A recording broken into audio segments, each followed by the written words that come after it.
I never thought my engagement would start with a prenup discussion over Eggs Benedict, but that's exactly how Grant chose to do it. The ring was stunning, a 3-carat diamond that caught the morning light streaming through the cafe windows. But somehow, the stack of legal papers beside it cast a longer shadow. My name is Marin, and I own a chain of boutique laundromats across the city. Not exactly glamorous, but it's honest work that's made me financially independent. Grant always said that's what attracted him to me, my business sense. Now, sitting across from him at our favorite brunch spot, I'm wondering if that's all he ever saw.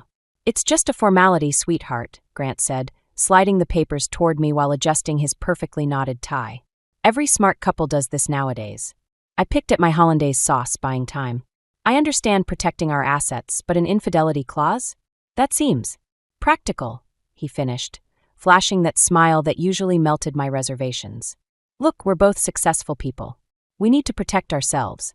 The waiter refilled our coffee cups, and I caught him trying not to stare at the papers. Grant waited until he left before continuing, his voice dropping to that soft, persuasive tone he uses in court. My last relationship ended badly, Marin. You know that. I just want us to start with complete trust and transparency. I took a sip of coffee, remembering my mother's words from last week. Sometimes the people most obsessed with trust are the ones you can't trust at all. But Mom tends to see shadows where there aren't any. Her own marriage ended badly 30 years ago. The clause goes both ways, Grant continued, reaching across the table to squeeze my hand. If either of us cheats, the other gets everything. It's mutual protection. I studied his face, those warm brown eyes, the slight crease between his brows that appeared whenever he was being serious. We'd been together for 18 months, and he'd never given me reason to doubt him. Still, something felt off. Can I have my lawyer look it over first? His hand tightened slightly on mine. Of course, but I'd love to announce our engagement at the firm's charity gala this weekend. Having this signed would make everything cleaner. The word choice made my stomach turn. Cleaner. Like the stains I help people remove from their clothes every day. Some things never come completely clean, no matter how hard you try. I'll read it over tonight, I said, forcing a smile.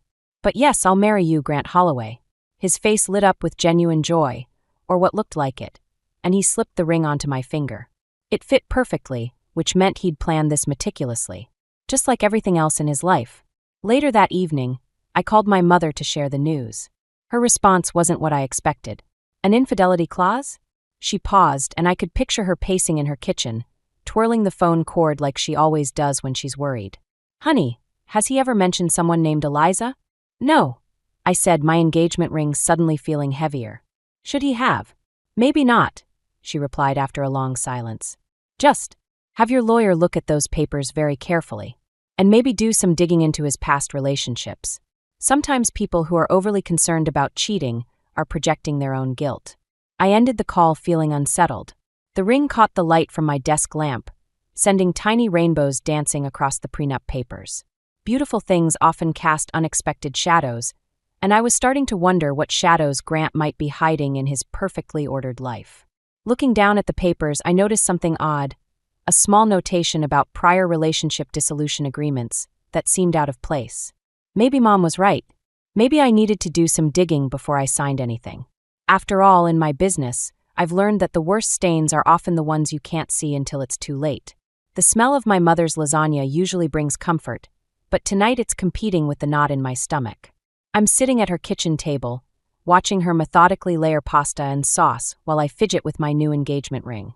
The diamond catches the light from her antique pendant lamp, throwing sparkles across the worn tablecloth.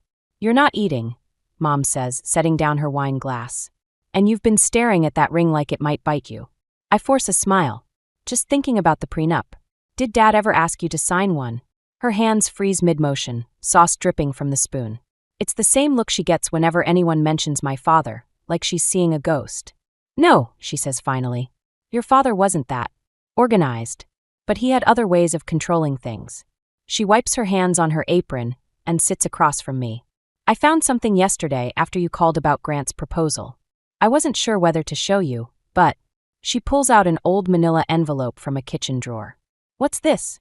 Remember that private investigator friend of mine? Leo Turner? I nod.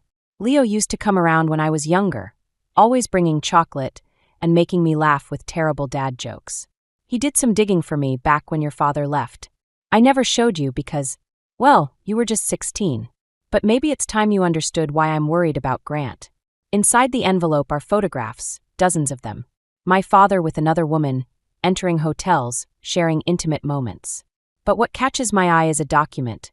A prenuptial agreement with an infidelity clause, nearly identical to the one Grant showed me. I don't understand, I whisper. Dad never made you sign a prenup. No. This was for his second marriage. To Eliza Brooks. The name hits me like a punch to the gut. Eliza? The same Eliza you asked about. Mom reaches across the table, squeezing my hand. Eliza worked at your father's law firm. She was 27 when he left me for her. The same age she is now, working at Grant's firm. My wine glass trembles as I set it down. You think Grant and Eliza. I think history has a way of repeating itself unless we learn to recognize the patterns. She pulls out another photo, a younger version of herself, standing beside my father at some corporate event.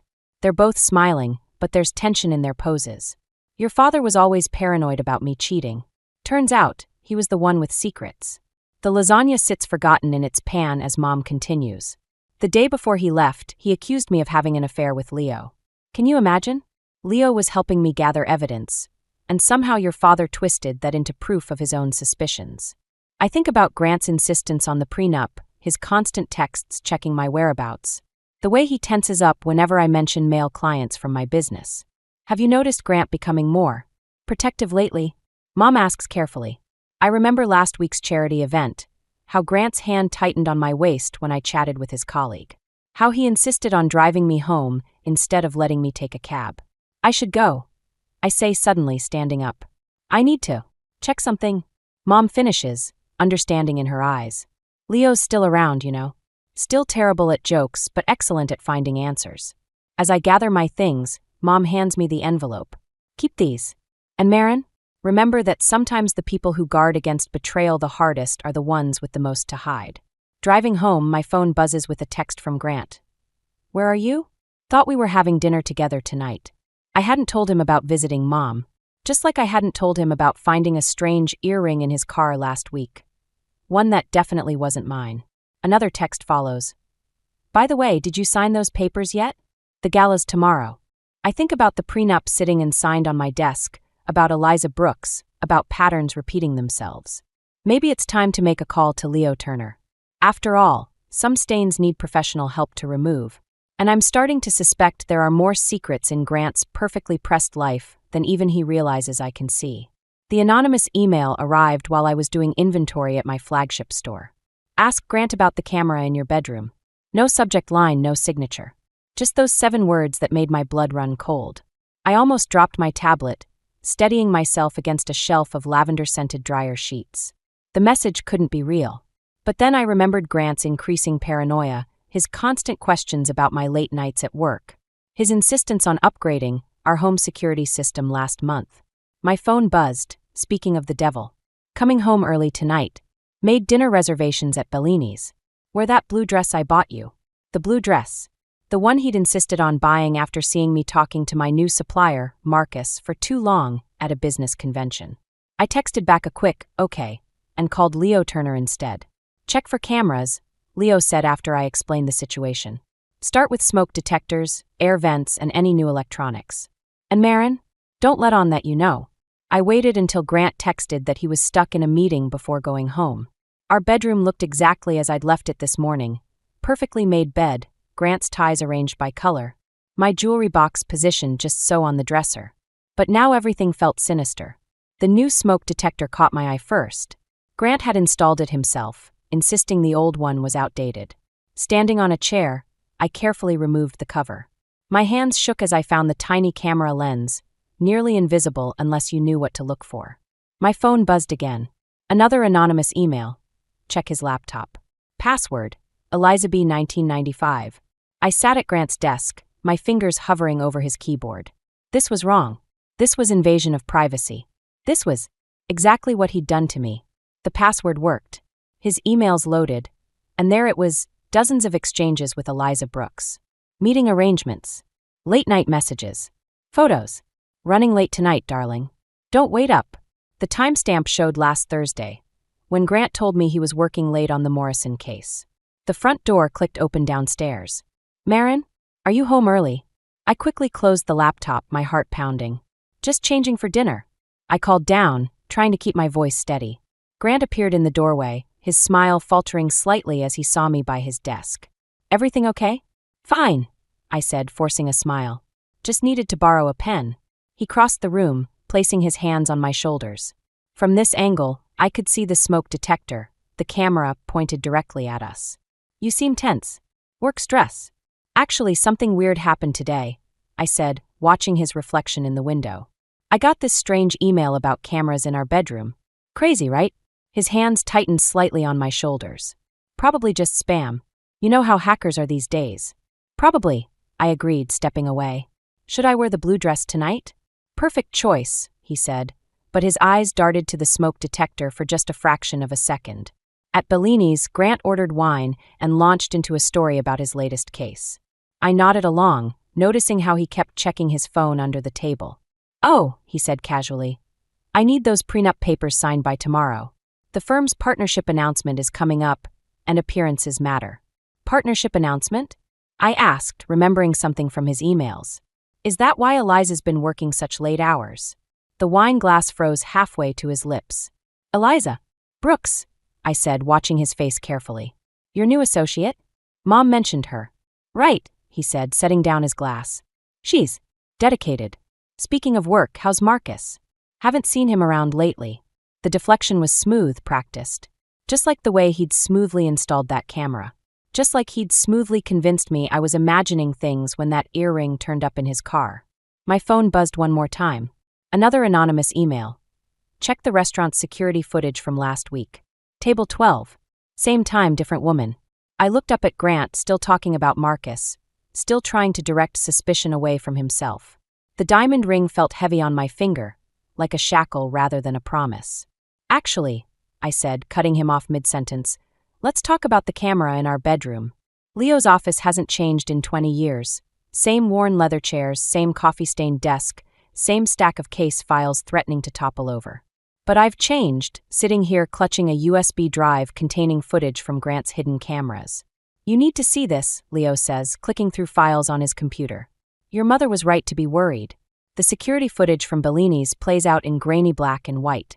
There's Grant at table 12, but instead of Eliza, he's with a woman I've never seen before. Their body language is intimate, familiar. The timestamp shows this was just 3 days after he proposed. There's more, Leo says quietly. Much more. My engagement ring catches the light from his desk lamp, and I twist it absently. Show me. Files appear on screen, bank statements, emails, photos. A pattern emerges. Grant's paranoia about cheating isn't just projection. It's strategy. He's done this before, Leo explains, pulling up marriage records. 3 engagements in the past 5 years.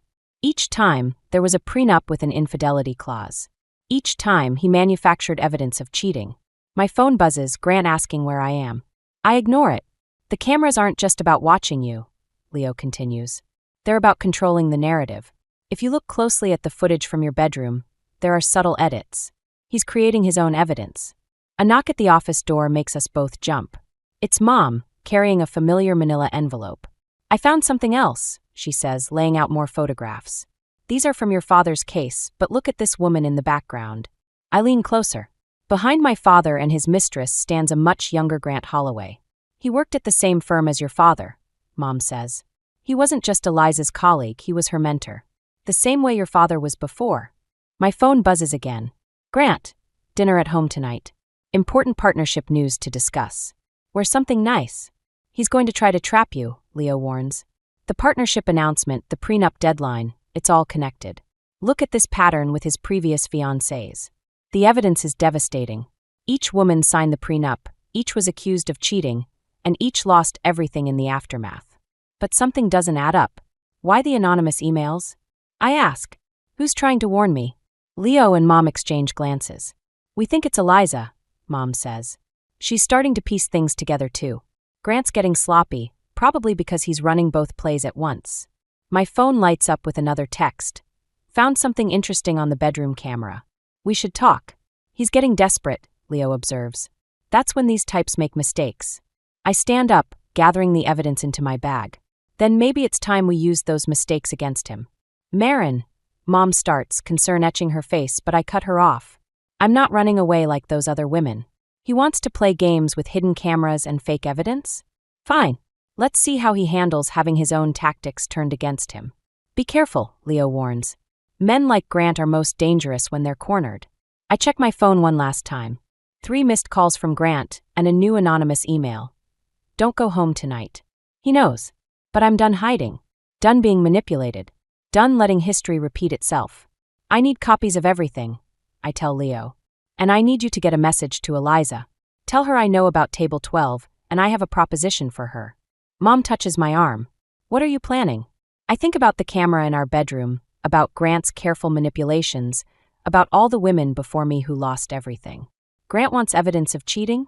I say, slipping off my engagement ring. I'm going to give him exactly what he wants, just not the way he expects. My phone buzzes one final time. Grant, where are you? The camera feed is down. I smile, thinking of the short circuit I caused before leaving this morning. Sometimes the best way to deal with a stain is to let it set before applying the right solution. And I've learned a thing or two about removing stubborn stains. The firm's charity gala is in full swing when I spot Eliza across the ballroom. She's wearing red, the same shade as the dress I found hidden in Grant's office closet last week. Our eyes meet, and she gives me the slightest nod. The plan is in motion. Grant's hand tightens on my waist. You seem distracted tonight. Just thinking about the prenup, I say, watching his reflection in the window. I have some questions about the infidelity clause. His smile doesn't quite reach his eyes. We can discuss that later. The managing partners are about to make their announcement. The ballroom falls quiet as the senior partner takes the stage. I check my phone, a message from Leo. Security footage downloaded. Standing by. Ladies and gentlemen, the partner begins, we're pleased to announce our newest partner track associates. Grant's grip on my waist becomes painful. I notice his other hand clutching his phone, knuckles white. He's waiting for something. First, Grant Holloway, whose dedication to our firm has been exemplary. Applause fills the room. Grant steps forward, all practiced charm and perfect smile. But I see the tension in his shoulders, the way his eyes keep darting to his phone. And joining him on the partner track, Eliza Brooks. The room spins slightly as everything clicks into place. The red dress. The partnership announcement. The prenup deadline. It's all connected, just not the way Grant planned. Excuse me, I say, stepping away from Grant. Ladies' room. In the elegant bathroom, Eliza is already waiting. Did you bring it? I pull out the USB drive. Everything Leo found, including the security footage from your office last week. The real footage, not Grant's edited version. Her hands shake slightly as she takes it. He's planning to announce our engagement tonight, right after he exposes your affair with Marcus. I know, I say, checking my lipstick in the mirror. That's exactly what we want him to do. My phone buzzes, Grant. Where are you? The announcement is in 5 minutes. Ready? I ask Eliza. She straightens her red dress. Born ready. We return to find Grant at the podium, that familiar confident smile in place. Before we continue celebrating, I have 2 announcements to make. First, he stops, staring at his phone. The edited security footage he planned to show, footage of me supposedly having an affair with Marcus, isn't playing on the big screen behind him. Instead, there's Grant himself, in his office with Eliza, planning how to trap both of us with fake evidence of infidelity. There seems to be a technical difficulty, he says, voice tight. No difficulty, I say loudly, stepping forward. The footage is playing perfectly. Why don't you tell everyone about the infidelity clause in our prenup, Grant? The same clause you used on those other women. The room goes silent. Grant's face darkens. Marin, you're making a scene. Am I? I turn to the crowd. Or am I just showing everyone exactly what they're seeing? A man who manipulates evidence, plants cameras, and tries to trap women in fraudulent prenups. Eliza steps forward, still wearing his ring. The same man who proposed to me last week, promising I was the only one? The managing partners are whispering now. Grant's perfect facade cracks as he realizes his carefully constructed plan is unraveling. You don't understand, he says, reaching for me. I can explain everything. I step back, finally slipping off my engagement ring. Actually, I understand perfectly. You wanted evidence of cheating? Well, congratulations. You just provided it yourself to the entire firm. The footage continues playing, showing Grant's elaborate scheme in his own words. The room erupts in murmurs as he stands there, his career imploding in real time. My phone buzzes one last time. Leo, police have the rest of the evidence. Standing by. I turn to leave, but Grant grabs my arm. You'll regret this, he hisses. You have no idea what I'm capable of. I smile, thinking of all the evidence we've gathered, all the women who've come forward. No, Grant. You have no idea what I'm capable of. And you're about to find out. The police officers entering the ballroom seem to agree. The police interview room feels colder than it should. I've been here for hours, watching my perfect plan unravel like a cheap sweater. Grant's lawyer is better than we expected. Of course he is. He's had practice defending against these exact accusations before. Miss Ellis, Detective Roberts says, sliding another photo across the table. Can you explain why you were accessing Mr. Holloway's private files? My throat tightens. The security camera footage from Grant's office shows me clearly, the timestamp matching exactly when I downloaded the evidence. Evidence that's now being called into question because of how it was obtained. My client, Grant's lawyer interjects smoothly, would like to drop all charges if Miss Ellis signs a non-disclosure agreement. He's being quite generous, considering the damage to his reputation. My phone buzzes in my pocket, probably Leo or Mom, wondering why I haven't answered their calls. But I can't tell them about this meeting. Can't admit how badly I've miscalculated. We have testimony from other women, I say, but my voice sounds weak even to me. Who have all since recanted, the lawyer responds. Fascinating timing, wouldn't you say? The detective pushes another document forward, bank statements showing large deposits to each of Grant's previous fiancé's accounts. All dated yesterday. He's buying them off, I whisper. He's settling potential defamation suits, the lawyer corrects. Just as he's willing to do with you. My hands shake as I read the NDA. The terms are clear. Sign and walk away, or face charges for corporate espionage, illegal surveillance, and defamation. Everything we gathered, every piece of evidence, has been twisted to look like I'm the one who set him up. There's still Eliza, I say, grasping at straws. The detective clears his throat. Miss Brooks provided a statement this morning. She claims you manipulated her into making false accusations against Mr. Holloway out of jealousy. My stomach drops. I remember Eliza's red dress, her seemingly perfect performance at the gala. Had that been real, or just another layer of Grant's manipulation? We found these in your apartment, the detective continues, spreading out photographs. They show me meeting with Leo, with Eliza, with Grant's previous fiancés. All carefully angled to look conspiratorial. Care to explain? I recognize the photography style. The same surveillance techniques Grant used on me, now turned against me. He must have been watching me the entire time. I thought I was investigating him. The camera's in your bedroom, the lawyer adds. Our evidence suggests you installed them yourself, attempting to frame Mr. Holloway. Rather elaborate scheme. My head spins. Every move I made to expose Grant's manipulation has been reconstructed to look like I'm the manipulator. Even the anonymous emails warning me about Grant. They're now being presented as evidence that I was setting up an elaborate hoax. You have 1 hour to decide, the lawyer says, standing. Sign the NDA, or we press charges. Oh, and Miss Ellis? The media would love this story. The jealous ex-fiancé who tried to destroy a prominent lawyer's career? It would be unfortunate if your business suffered from such publicity. They leave me alone with the papers. My phone buzzes again, a text from Mom. Where are you? Leo says something's wrong. Another message pops up, this one from an unknown number. You should have learned from the others. Nobody wins against Grant Holloway. I stare at my reflection in the two-way mirror, wondering if Grant is watching from the other side. Is he smiling that perfect smile, knowing he's turned my own revenge plot against me? The NDA sits there, mocking me. Sign it, and everything disappears, the evidence, the testimonies, the truth. Don't sign, and I lose everything I've built, including my business. Grant wins either way. My phone lights up one last time. It's Eliza. I'm sorry. He gave me no choice. I pick up the pen, its weight feeling like chains. In trying to expose Grant's manipulation, I've walked right into his biggest trap yet. The question isn't whether I'll sign, it's whether I can find another way to fight back after I do. Because one thing's certain, this isn't over. Not by a long shot. The storage room of my flagship laundromat isn't where I expected to have this final conversation with Grant, but there's something fitting about it. This is where I built my business from nothing, where I learned that even the worst stains can be removed with the right approach. Quite the performance at the police station, Grant says, leaning against a shelf of cleaning supplies. Signing that NDA so quickly. I almost felt disappointed. I continue folding sheets, keeping my movement steady. Did you come here to gloat? Actually, I came to return this. He places my engagement ring on top of the fresh linens. And to ask why you kept a copy of everything. The footage, the emails, the bank records, all safely stored with your mother's lawyer. My hands pause briefly. So he found out about that. Insurance, I say, meeting his eyes. Just like those cameras you installed. His perfect smile slips slightly.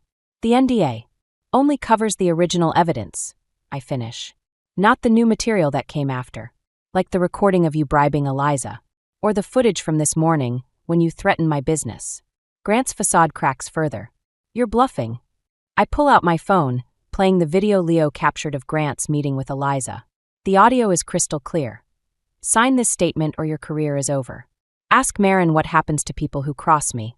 Funny thing about karma, I continue, switching off the video. Sometimes it needs a little help.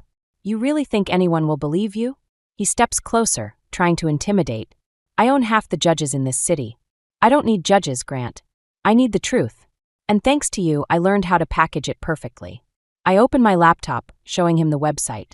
Pages of testimony from his previous victims, documentation of his schemes, all ready to go live with one click. The NDA prevents me from sharing the evidence, I interrupt. But not them. Every woman you've manipulated, every partner you've threatened, they're all ready to speak. No NDA's binding them. His composure finally shatters. You'll destroy everything. Like you tried to destroy me? I close the laptop. The difference is I'm giving you a choice. What choice? Confess. To the Bar Association, to your firm, to everyone. Take responsibility for what you've done. Or I release everything, not just about your schemes, but about your past. About what really happened with your father's firm 20 years ago. The color drains from his face. How did you? You're not the only one who knows how to dig up secrets. The difference is I know how to learn from them. He grabs my arm, desperate now. You don't understand what this will do. Actually, I do. I pull away, my voice steady. I understand exactly what it feels like to have someone try to erase you. To twist your reality until you doubt everything. The question is, do you? The fight leaves him suddenly, and for the first time, I see the scared boy behind the perfect lawyer facade. I never meant. He starts, then stops. I just couldn't bear the thought of being betrayed again. So you betrayed everyone first, I finish. But it doesn't have to end that way. I hand him a folder, blank papers really, but he doesn't need to know that. Your choice, Grant. Make it count. He stares at the folder, then at me. You planned this from the beginning, didn't you? Even signing the NDA was part of it. I learned from the best, I say, turning back to my laundry. Sometimes you have to lose the battle to win the war. As he leaves, clutching the folder like a lifeline, I think about all the women before me, about my mother, about Eliza. About how sometimes the best revenge isn't about destroying someone, but forcing them to face their own reflection. My phone buzzes, a text from Leo. He's heading to the firm. Want me to follow? No, I reply. Let him make his choice. Either way, we win. Because sometimes the hardest stains to remove are the ones we leave on ourselves. And Grant Holloway is about to learn that lesson the hard way. 6 months later, I'm sorting through old boxes in Mom's attic when I find the newspaper clipping. Grant's resignation from the firm made headlines, though not for the reasons everyone expected. Instead of a scandal, he left to start a legal advocacy group for victims of domestic manipulation. The irony isn't lost on me. Found something interesting? Mom asks, climbing the attic stairs with 2 cups of tea. Just thinking about karma, I say, accepting the cup. Did you know Eliza's running the advocacy group with him? Mom settles beside me on the dusty floor. Leo mentioned it. Apparently, they're doing good work. Sometimes the people who hurt us the most end up being the ones who understand how to help others heal. She reaches into her cardigan pocket and pulls out an envelope, yellowed with age. Speaking of healing, I found this last week. It's from your father. My hands shake slightly as I open it. The letter is dated just weeks before his death last year, long after he'd left us for his new life. Dear Marin, it begins. By the time you read this, you'll probably have figured out why I left. The truth is, I was terrified of becoming my father, a man who controlled everything and everyone around him. Instead, I became something worse, a man who ran away from his fears. I saw the same pattern starting with Grant, but I was too much of a coward to warn you. I stop reading, looking at Mom. You knew about this? She nods. Your father called me the night before the gala. He's the one who told me about Grant's history with Eliza about the pattern of manipulation. He wanted to make things right, in his own way. Why didn't you tell me? Because you needed to find your own way through it. Just like I did. I think about the last 6 months. Expanding my business, starting support groups at my laundromats for women leaving toxic relationships. Learning to trust my instincts again. My phone buzzes, a text from Leo. Check your email. You're going to want to see this. It's a link to a video of Grant's latest advocacy speech. He's different now, humbler, more genuine. He's talking about patterns of control, about breaking cycles of manipulation, about learning from the people we've hurt. Sometimes, he says in the video, it takes losing everything to find your true reflection. Mom touches my arm. Are you okay? Yeah, I say, surprised to find I mean it. I think I finally understand something about stains. Oh, the hardest ones to remove are the ones we can't see, the patterns we repeat, the trust we break. But once you know they're there, you can't ignore them anymore. She helps me pack up the boxes, pausing when we find my old engagement ring at the bottom of one. What should we do with this? I consider it for a moment, then slip it into my pocket. I'm donating it to Grant's advocacy group. They can sell it to fund their programs. Turning poison into medicine, Mom says approvingly. Later that night, as I'm closing up my flagship store, I spot a familiar face through the window, Eliza, dropping off donations for our shelter program. She waves, and I wave back. We're not friends exactly, but we're something more important. Survivors who learn to break the cycle. My phone buzzes one last time. An anonymous email, but this time I know who it's from. Thank you for forcing me to face my reflection. Gee, I don't respond. Some stains don't need to be removed completely. They just need to be transformed into something that reminds us why we changed. Looking around my empty laundromat, I think about all the people who come here to clean away their past, to start fresh. Maybe that's what revenge really is, not destroying someone, but creating something new from the ashes of what they tried to destroy in you. I lock up and head home, leaving the past where it belongs, cleaned, pressed, and properly stored away. After all, I've got a business to run, lives to help rebuild, and my own story to write. Some stains might never completely fade, but that's okay. They remind us where we've been, and more importantly, why we chose to change.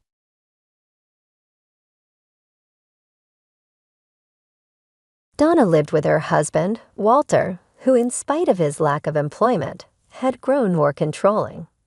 Walter, this stay-at-home spouse, took care of household chores while Donna went to work to provide for them.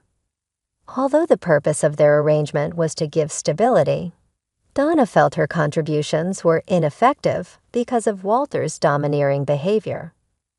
One day, Walter gloated that he would let his parents live with them, implying that Donna may move in with her in-laws without her permission. His boldness astounded and confused Donna, especially because she was the one who owned the house. She had put up with Walter's domineering demeanor for far too long, and this incident was the breaking point for her. Walter was often giving orders as though he had the right to.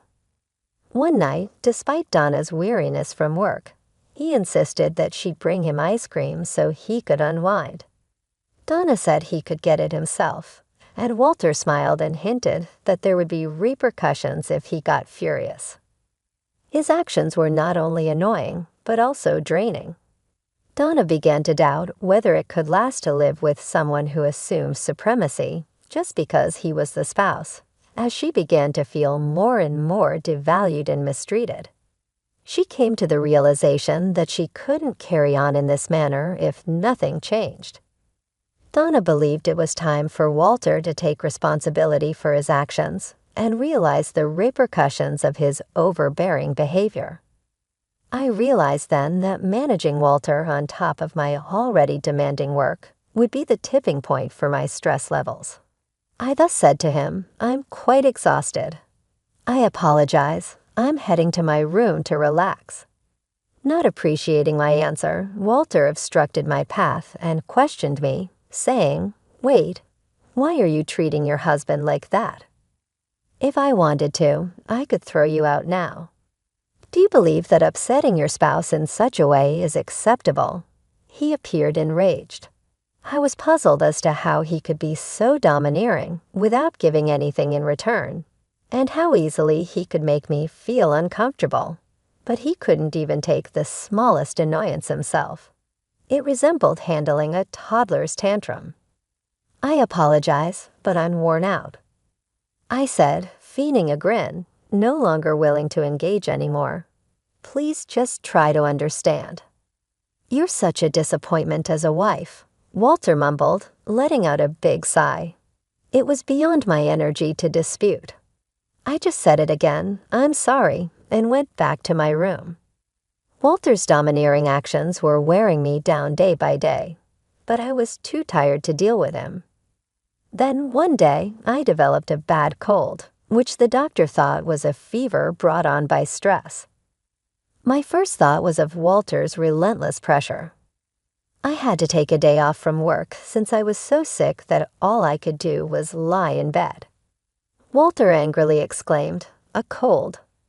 Upon learning of my condition, "That is merely a pretext. Go to work, you're useless." His harsh words seemed to make my fever spike even higher. He declared, "I won't be taking care of you. This is your mess. Deal with it." So I was left alone in my room, moaning from the fever with no one to help. I was too weak to prepare anything for myself, and I didn't want to face Walter again for fear of more verbal abuse. My temperature reached 100 degrees Fahrenheit. The fever was so intense that my body was drenched in sweat. I couldn't even get up to change my soaked clothes. I lay there pondering how much easier things might be if I could just pass away. With these grim thoughts, I endured a painful night alone. Perhaps it was the fever talking, but in my heart, I knew something had to change. Throughout the night, as the sun disappeared and the stars took over the sky, a deep sense of loneliness and doubt overwhelmed me. I longed for Walter's support, not even to cure my fever, but just to bring me an ice pack, apply a cool compress, and ask if I was okay. Sadly, this was just a fantasy. Instead, the words I received from him harsh and uncaring, cutting deep and stirring up new anxieties. I questioned why I was the only one suffering, what I had done wrong, and why things couldn't be smoother between us. Once these thoughts began, I couldn't hold back the tears. The pain was just too much. After 5 days of rest, my fever subsided enough for me to return to work. My colleagues and bosses expressed their concern, asking if I was truly okay to be back. Although I was still recuperating, I felt compelled to support our household financially and couldn't afford more time off. Their genuine concern touched me deeply, such a stark contrast to Walter's indifference, and nearly brought me to tears again. At this point, a voice inside me screamed that I could no longer deal with Walter's behavior. I was pushing myself too hard, ignoring the signs that this way of life was unsustainable. Deep down, I knew that I couldn't keep going like this without eventually collapsing from the strain. By now, my feelings for Walter had significantly diminished, yet I lacked the energy to contemplate a separation. Amid these tumultuous feelings, I trudged through my days, working hard, returning home exhausted, and catering to Walter's unpredictable demands.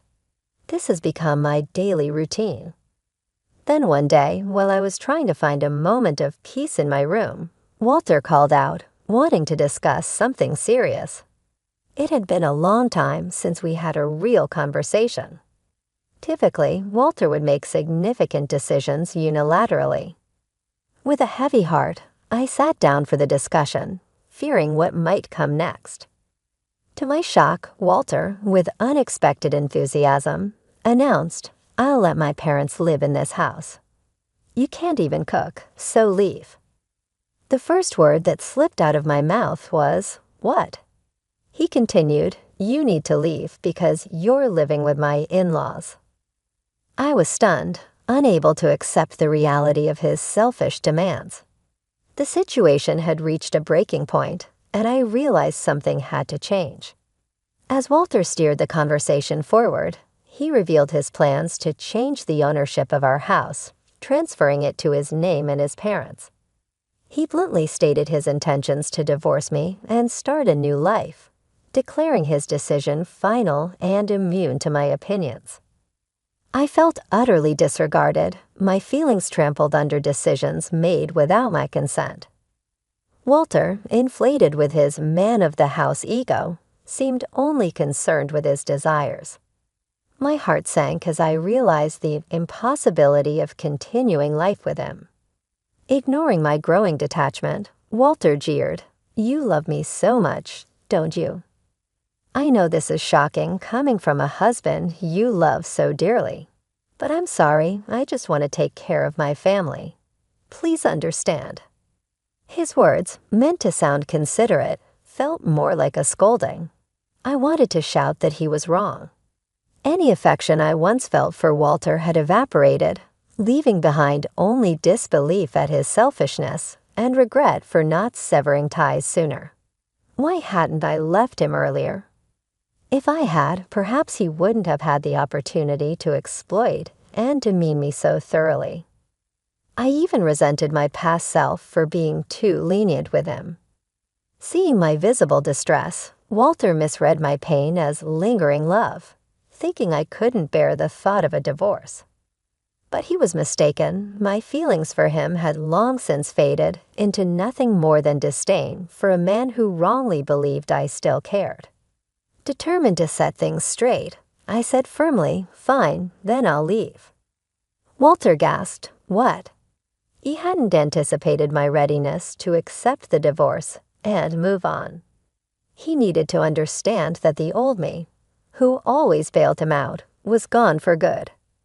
From now on, whatever happened to Walter, he would face it without me because our relationship was over. Seeing my resolve, Walter stood shocked and frozen. I seized the moment to head to my room and pack the essentials. I knew I couldn't take larger items today and would need to arrange for movers later. As I began to pack, Walter hurried over, perhaps finally realizing the gravity of the situation. Walter approached me, his voice tinged with uncertainty. "Are you sure about this? If we divorce, we'll be strangers." I smiled softly and replied, "I've already fallen out of love with you. Letting go feels like a weight has been lifted off my shoulders." Hearing this, Walter stood there looking bewildered and lost. I nodded, thanked him for the years together, and walked out of the house. His worried expression lingered in my mind as I returned to my parents' home. Upon explaining everything to my parents, they initially reacted with fury at Walter's behavior, but soon calmed down, reassured by my resolve and the plan I had in place. I began to recuperate at my parents' home, taking the first steps by initiating the divorce proceedings. After I sent the divorce papers, Walter messaged me, "Are you sure about this? I don't know if it's really a good thing, but I don't have any feelings for you anymore. If we've gone this far, there's no turning back." His message concluded with a request to expedite the divorce.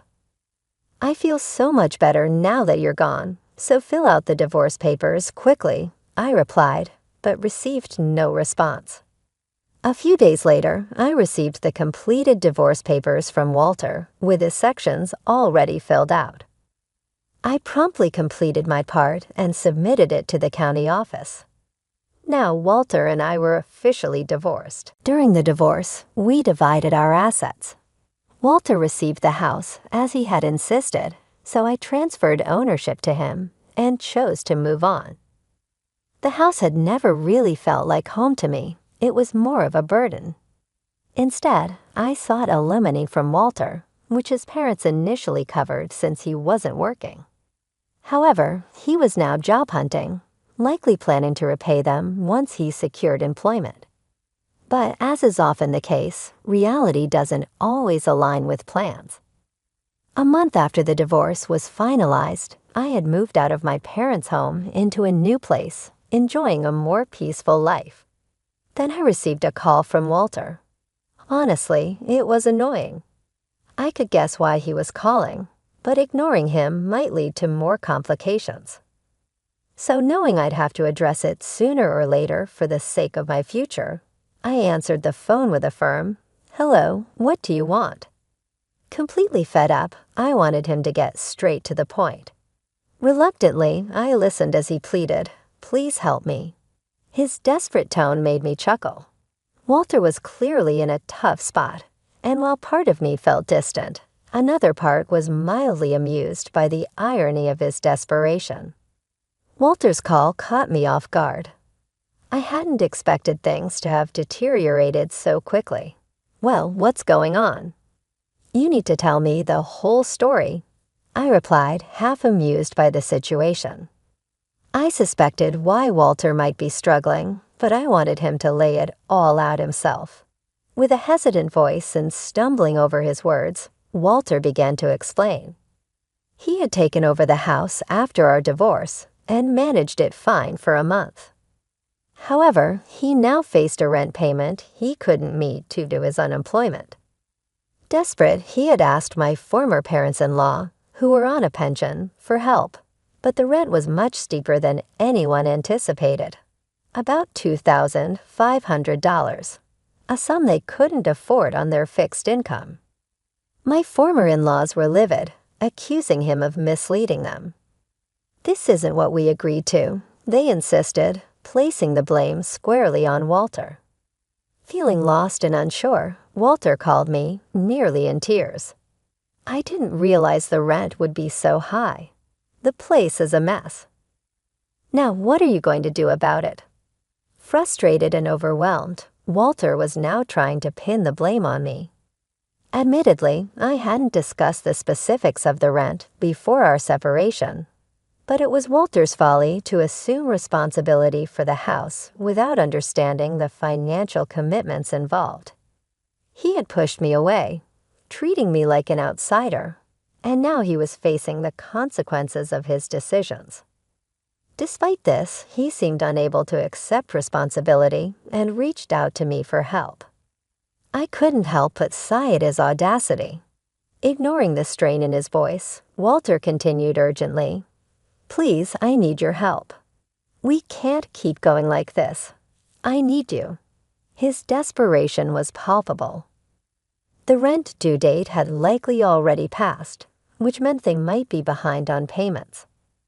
The landlord of that house had a reputation for being temperamental and strict about rent deadlines. I remember being warned repeatedly when I was still living there, never be late with the rent. If they missed a payment, they would face serious repercussions. Walter, having met the landlord a few times, knew exactly how intimidating they could be. His call was a last-ditch effort driven by sheer desperation. When Walter called me pleading for help, he said, "Please, just cover the rent for 1 month. I don't have anyone else to turn to. You still care about me, right? If someone you care about is in trouble, you should help them out." His tone was still self-centered, as if he hadn't changed at all. I wanted to tell him straight that my feelings for him had long since faded, but instead, I held back and replied coldly, "I'm sorry, but I don't have any obligation to help you. You were the one who cut me off, and now you expect me to assist you when it's convenient for you. That's not fair." Walter tried to defend himself. "Please don't be so cold. I really can't handle this alone. Whether you still love me or not doesn't matter now. We were married once, right? Can't you help me out just this once?" "No, you were the one who left me. Even before that, my feelings for you had already cooled. It's been a long time since I stopped loving you," I responded firmly. Hearing Walter's dejected voice on the other end, he said, "I can't believe it," which struck a chord deep within me. For so long, I had endured everything, even when Walter was selfish, took me for granted, or mistreated me, especially when I was sick. I stayed by his side, hoping to salvage our marriage. I worked tirelessly for the life we had, but this was the outcome. Why hadn't I left sooner when my love for him faded? Why didn't I distance myself earlier? These regrets flooded in, mingling with the anger I felt towards him. Walter never truly faced me. He never showed real concern, never protected me. and never embraced the idea of navigating life together as a team. All this time, he treated me like a maid, a mere money-making machine.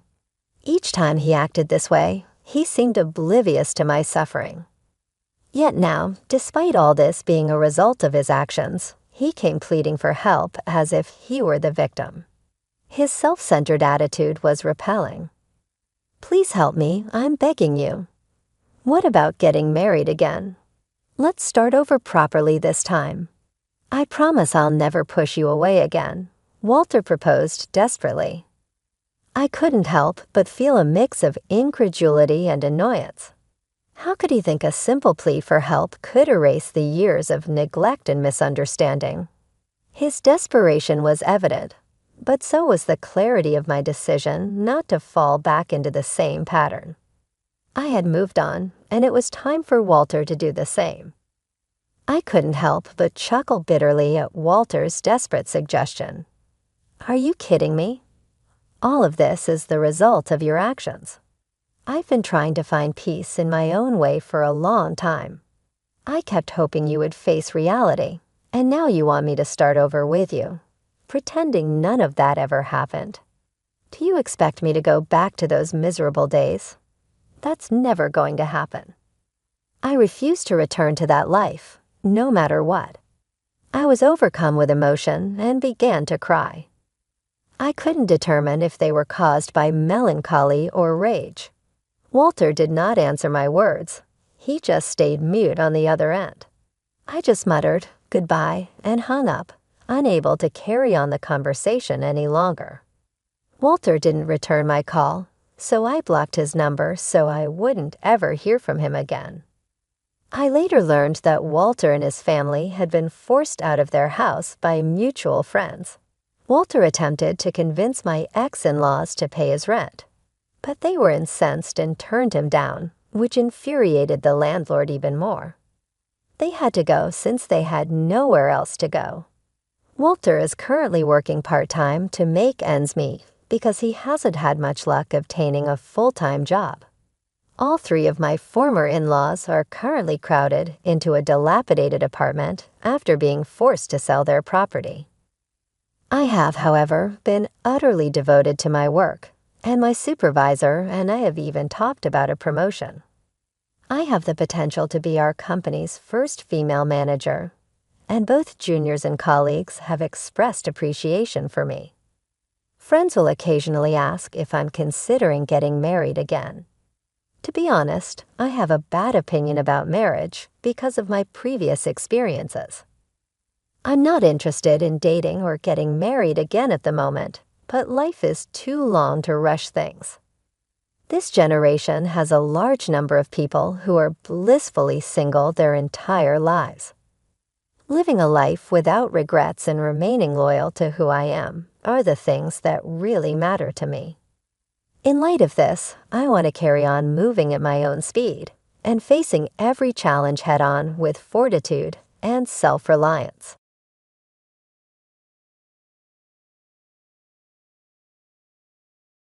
I should have been shaken when, on a business trip, Terry accused me of cheating and then, with his thunderous voice over the phone, requested a divorce. Still, I was unmoved. I was aware that this was just another of his flamboyant tantrums. From a distance, I could feel his emotions quiver, but I was ready. It was almost comical that he taught me fooled by his theatrical performance. I was alternating between light amusement and frustration as his unfounded allegations kept up against my unwavering resolve. However, during this exchange, I started to feel in control. This wasn't just a small argument. For me, it was a turning point.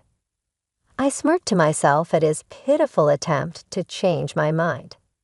Then, in a sudden and crucial epiphany, I realized it was my turn to initiate contact. My name is Megan, and I've worked at a college bookstore continuously since I graduated from junior college at the age of 21. I'm 30 years old. Terry, on the other hand, is 3 years my senior, and his career has not been the best. He was always changing jobs or unemployed, when we initially met 2 years ago. He proposed marriage right away, but I insisted on one condition: he had to have a reliable job. I was determined that we would not get married unless our financial future was secured. I saw his concerned look and said firmly, "Okay, but there's a condition. Marriage is off the table if you can't find a steady job. We must think about the future." With a casual remark, "Don't worry, you're working, so there's no rush, right?" He attempted to brush it off. Terry said, "But my parents would be worried if I got married without a steady job," after I made the requirement clear. Before we would give marriage a serious thought, he committed to finding employment. He started looking for work after gaining a greater sense of responsibility, and he finally obtained an office position at a construction business. We were able to proceed with our wedding arrangements as a result. Although I thought Terry's professional path and financial handling were a little risky at the time, I thought our styles would work well together. I wanted him to help me build on my abilities while I helped him become more frugal with money. But I had no idea that the biggest difficulties we faced were still to come. When we were looking into buying a house, around a year into our marriage, Terry delivered a bombshell. He casually remarked, "I might not be able to get a mortgage one day." I was taken aback. "What do you mean?" I insisted for further information. "I might need a guarantor for the mortgage because I haven't been in my job for very long," he clarified. "My dad is the only one who could assist, but he's overburdened by his debt from gambling." "Why didn't you tell me this sooner?" Considering that the real estate agent and the contract were sitting right there, I was shocked. Ever unfazed, Terry merely offered, "It should be all right if we put the house in your name, right? You'll have no trouble getting the loan because you've been at your employment for a long time. Each of us can pay a portion of the mortgage. It's merely a matter of detail." "That's not the point," I argued, feeling the frustration simmer. "Why didn't you bring this up earlier? This affects me too, and I'm not even prepared with the necessary paperwork." Although he apologized, his remorse seemed shallow, lacking genuine depth. Despite my desire to press the issue further, the contract was already on the table, pushing us into a corner. With the real estate agent present, I chose not to escalate the situation further. Reluctantly, I hurriedly gathered the necessary documents, like my income statement, needed for the loan application, and in a spur-of-the-moment decision, finalized the purchase of the house under my name. Doubts gnawed at me. Could I truly see a future with this man? Perhaps I should have firmly stated that we wouldn't proceed instead of rushing to prepare the paperwork. My anxiety only deepened with the potential problem of my father-in-law's financial instability. Just the other day, I was talking to Dad.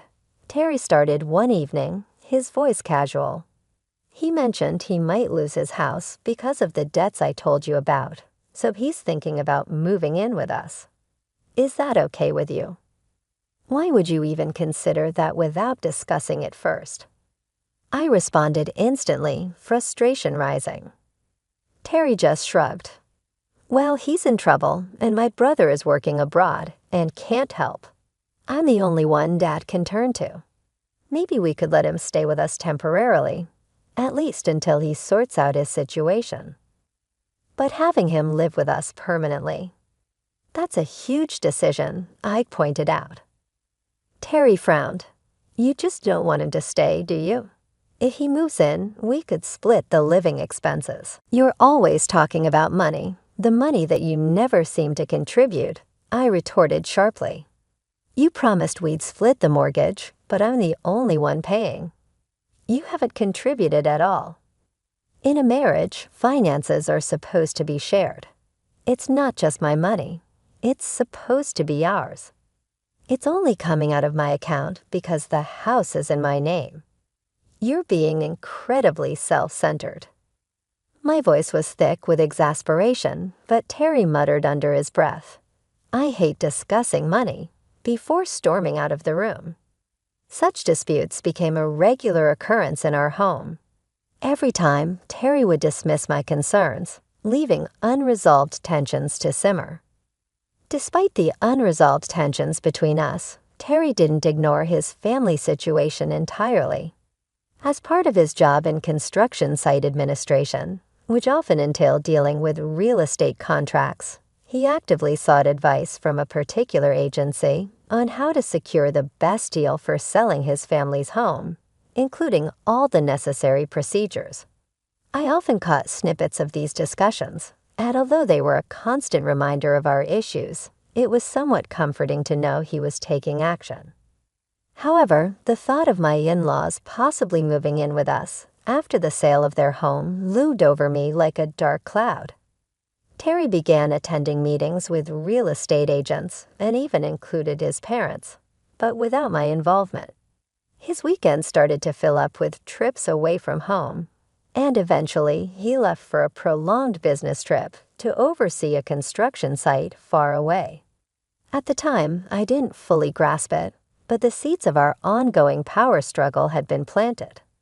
A few days after Terry left, I decided to indulge myself with a little shopping and a cup of tea at the cafe. A familiar face greeted me, someone who brought back memories of past interactions at our home.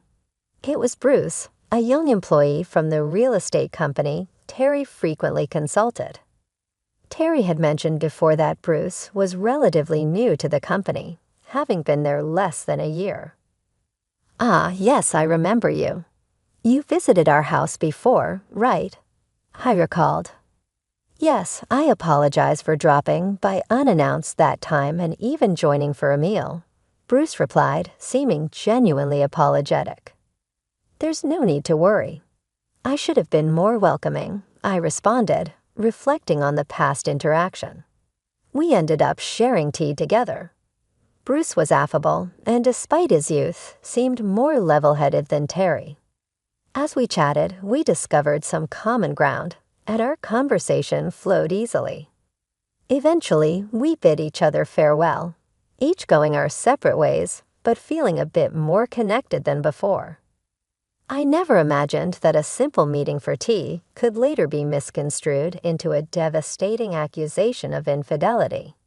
Yet that's exactly what happened when Terry confronted me upon his return. "You've been cheating on me while I was away, haven't you? We're getting a divorce." "Give the house to my parents and leave immediately," Terry declared abruptly. His words struck me like a force, blindsiding me at a moment when I was least prepared.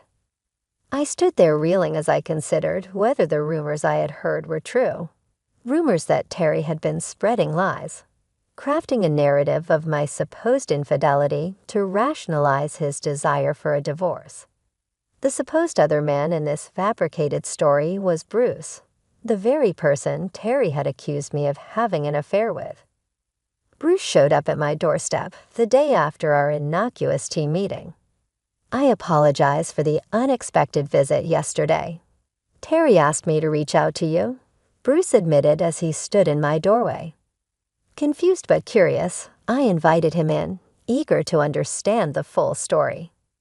What Bruce revealed next left me utterly stunned. Terry had concocted a plan to frame me for infidelity as part of his strategy to secure a divorce. Bruce was unwillingly pulled into this scheme, tasked with fabricating evidence to support Terry's plot. Terry's deceit was driven by two primary motives. First, he was anxious about losing his parents' home due to their financial troubles and viewed living with his parents as an easy out. My resistance to this idea had pushed him to concoct a scheme to oust me and claim the house for himself. Secondly, Terry had been carrying on an affair of his own. He spent many weekends with his mistress under the guise of discussing issues with my parents-in-law. His growing infatuation with her had led him to see me, his wife, as an obstacle. By framing me for infidelity, he aimed to remove me from the picture and secure the house for his ends. Despite my initial belief that Terry lacked shrewdness, the complexity and maliciousness of his scheme were shockingly devious. As I expressed my disgust, Bruce apologized for his part in the plot. However, I had no intention of letting Terry succeed with his deceitful plans. I pretended to cooperate while secretly strategizing a countermove. With Bruce's insights into real estate, he suggested several tactics. Ultimately, he proposed a bold plan: sell the house while Terry was away. When Terry returned and was stunned by the news of the sale, I was ready with my confrontation. "I know everything, Terry. Bruce recorded all your schemes, including your attempts to frame me for cheating with him. If we go through with this divorce, I can seek alimony and take you to court," I declared, savoring the shock on his face. "Why?" he stammered, bewildered. But I wasn't done yet. I had one more revelation. You might not have realized, but Bruce isn't just any new employee. He's the son of the company's CEO. I pointed out, astonished at Terry's ignorance. "Didn't you notice Bruce shares the same last name as the CEO? How did that escape your notice?" My frustration was palpable. Terry tried to brush it off. "Well, Bruce's last name isn't exactly uncommon." "Are you serious right now?" I couldn't believe his lack of awareness. "Yes, I'm serious," Terry replied, his astonishment clear. It slowly dawned on him that Bruce's involvement meant his company, a crucial client that handled much of his family's real estate dealings, was now intimately aware of his deceit. If this news reached the CEO, Terry would be in serious trouble indeed. Bruce had likely already informed his father of the entire situation. "Look, fine," Terry began as he realized the precariousness of his position. "I'll check it out. But if you're lying, I'll figure it out," Terry said, his voice strained before abruptly hanging up. He soon realized the full impact of his schemes when the real estate company owned by Bruce's father decided to cut all business ties with him, refusing any further dealings or advice on his family property. With the sale of my house already finalized, Terry had no choice but to return to his family home after his business trip. Fortunately, Bruce had helped me find an affordable apartment, easing my transition as I began the divorce proceedings. Despite this, Terry continued to reach out, his voice desperate over the phone. "I'm sorry, Megan. Please forgive me," he pleaded. "It's too late for apologies," I replied firmly. "You tried to manipulate me by using someone else. Why should I believe anything you say now?" "Don't say that. After our divorce, you can be with that other woman, right? That's what you wanted, isn't it?" he retorted, trying to shift the blame. "Yeah, she had someone else she liked and dumped me. What a sorry tale. But just because of that, don't expect me to change my mind and come running back to you," I muttered, ending the call with a heavy sigh. Despite my efforts to keep my new address from him, Terry's calls were incessant. Each time he pleaded, "Please don't leave me. I'll change. I'll be a better husband." But I was tired of his empty promises. Once the divorce was finalized, I planned to delete his number, block him on WhatsApp, and cut off all contact completely. To complicate matters, even my mother-in-law reached out, her voice pleading, "Please, Megan, we'd be lost without you. It's not just about the house, right?" "But there's no house left," I reminded her sharply. "We're not that heartless." "Come back and you'll understand," she implored. "You wanted the money, didn't you?" I shot back, my frustration evident. "That's not true. You're being unfair. You tried to coerce me into living with you." She tried to reason, but I was beyond listening. Their motives had been clear, and I was determined not to fall back into their manipulative grasp. When I declined to comply, Terry turned to deception to gain an advantage during our divorce proceedings. I simply cannot place my trust in someone who employs such underhanded methods. I made my stance clear, pointing out his obvious financial motivations. Despite my firm rejections, the requests kept coming. Then my father-in-law intervened, his voice full of condescension, questioning whether I was neglecting my responsibilities as a daughter-in-law by not helping his wife more. He couldn't believe I would refuse, attributing my stance to personal debts I had supposedly accrued. I stood my ground, and in response, he raised his voice so much it was painful to listen. He accused me of being cruel, neglecting my mother-in-law during her time of need, and unfairly blaming her for my issues. He threatened to make me regret my decisions, calling me a wicked woman. After ending that distressing call, still resolute, I saved the audio recording and discussed it with my lawyer. It turned out that my father-in-law's aggressive words were legally considered threats. With this recorded proof, I warned Terry that I was prepared to take legal action unless he agreed to the divorce terms. Faced with no other options, he finally agreed, albeit reluctantly. This marked my liberation from the oppressive grasp of his family. Following the divorce, Terry's professional reputation took a hit. His colleagues' trust waned, and he faced diminished responsibilities at work. Financial strains forced him to sell his family home at a significantly lower price. Now he lives in a small apartment with his parents, dealing with a reduced income and the pressure of supporting his family. Additionally, he is required to pay me alimony.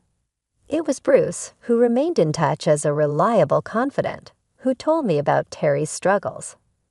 I came into an opportunity to put the customer service abilities I had honed at a clothes store to use while looking into new job paths. Bruce, who had recently transferred to a real estate company's HR division, advised me to seek for a position requiring excellent communication abilities. I decided to take the job offer and join the real estate company after thinking it over and talking with Bruce about the possibility. Bruce and I grew closer throughout this period of change, and our relationship finally developed into something more. We made the decision to tie the knot after a year of courting, and I was now the spouse of someone who would eventually hold the position of president of the business. That Terry, who had falsely accused us of being unfaithful, would witness us fall in love and get married was a surprising turn of events. Now that my new family, including my in-laws, are behind me, I can't wait to start a wonderful future with Bruce. We hope to make a lot of joyful experiences with one another, supported and encouraged by everyone around us.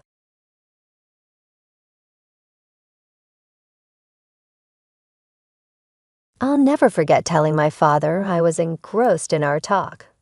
With a grave expression on his face, he drew me aside and asked, "Lauren, are you absolutely sure you're marrying this man, Larry? Though I'm sure you adore him, I don't believe he's the appropriate fit for you." Perplexed, I inquired, "Why are you stating this, Father? He respects and loves me. The fact that he is not as wealthy as we are is irrelevant to me." My dad let out a gentle but solid sigh. "Lauren, you are aware that I am a wealth builder. I would never despise someone for not coming from the same socioeconomic background. But I'm concerned about Larry for a reason. He has a dubious past, and his mother is no better." It surprised me. "Dad, what do you mean? I'm not sure I get it." After he pondered for a moment, he added, "I don't think this man actually loves you. Maybe it's simply a father's instinct. He is loving, yes, but I've heard him brag about your wealth. I heard him gloating to his pals about how he had bagged the rich brat, and Linda just smiled and nodded in agreement." I tried to defend Larry, feeling a twinge of pain in my heart. "Dad, you have to be confused. Linda also cares about me, and Larry would never say something like that about me. If he made another joke like that, she would definitely reprimand him." In my heart, though, I questioned whether my father's remarks held any merit. Sometimes I wish I'd listened to him.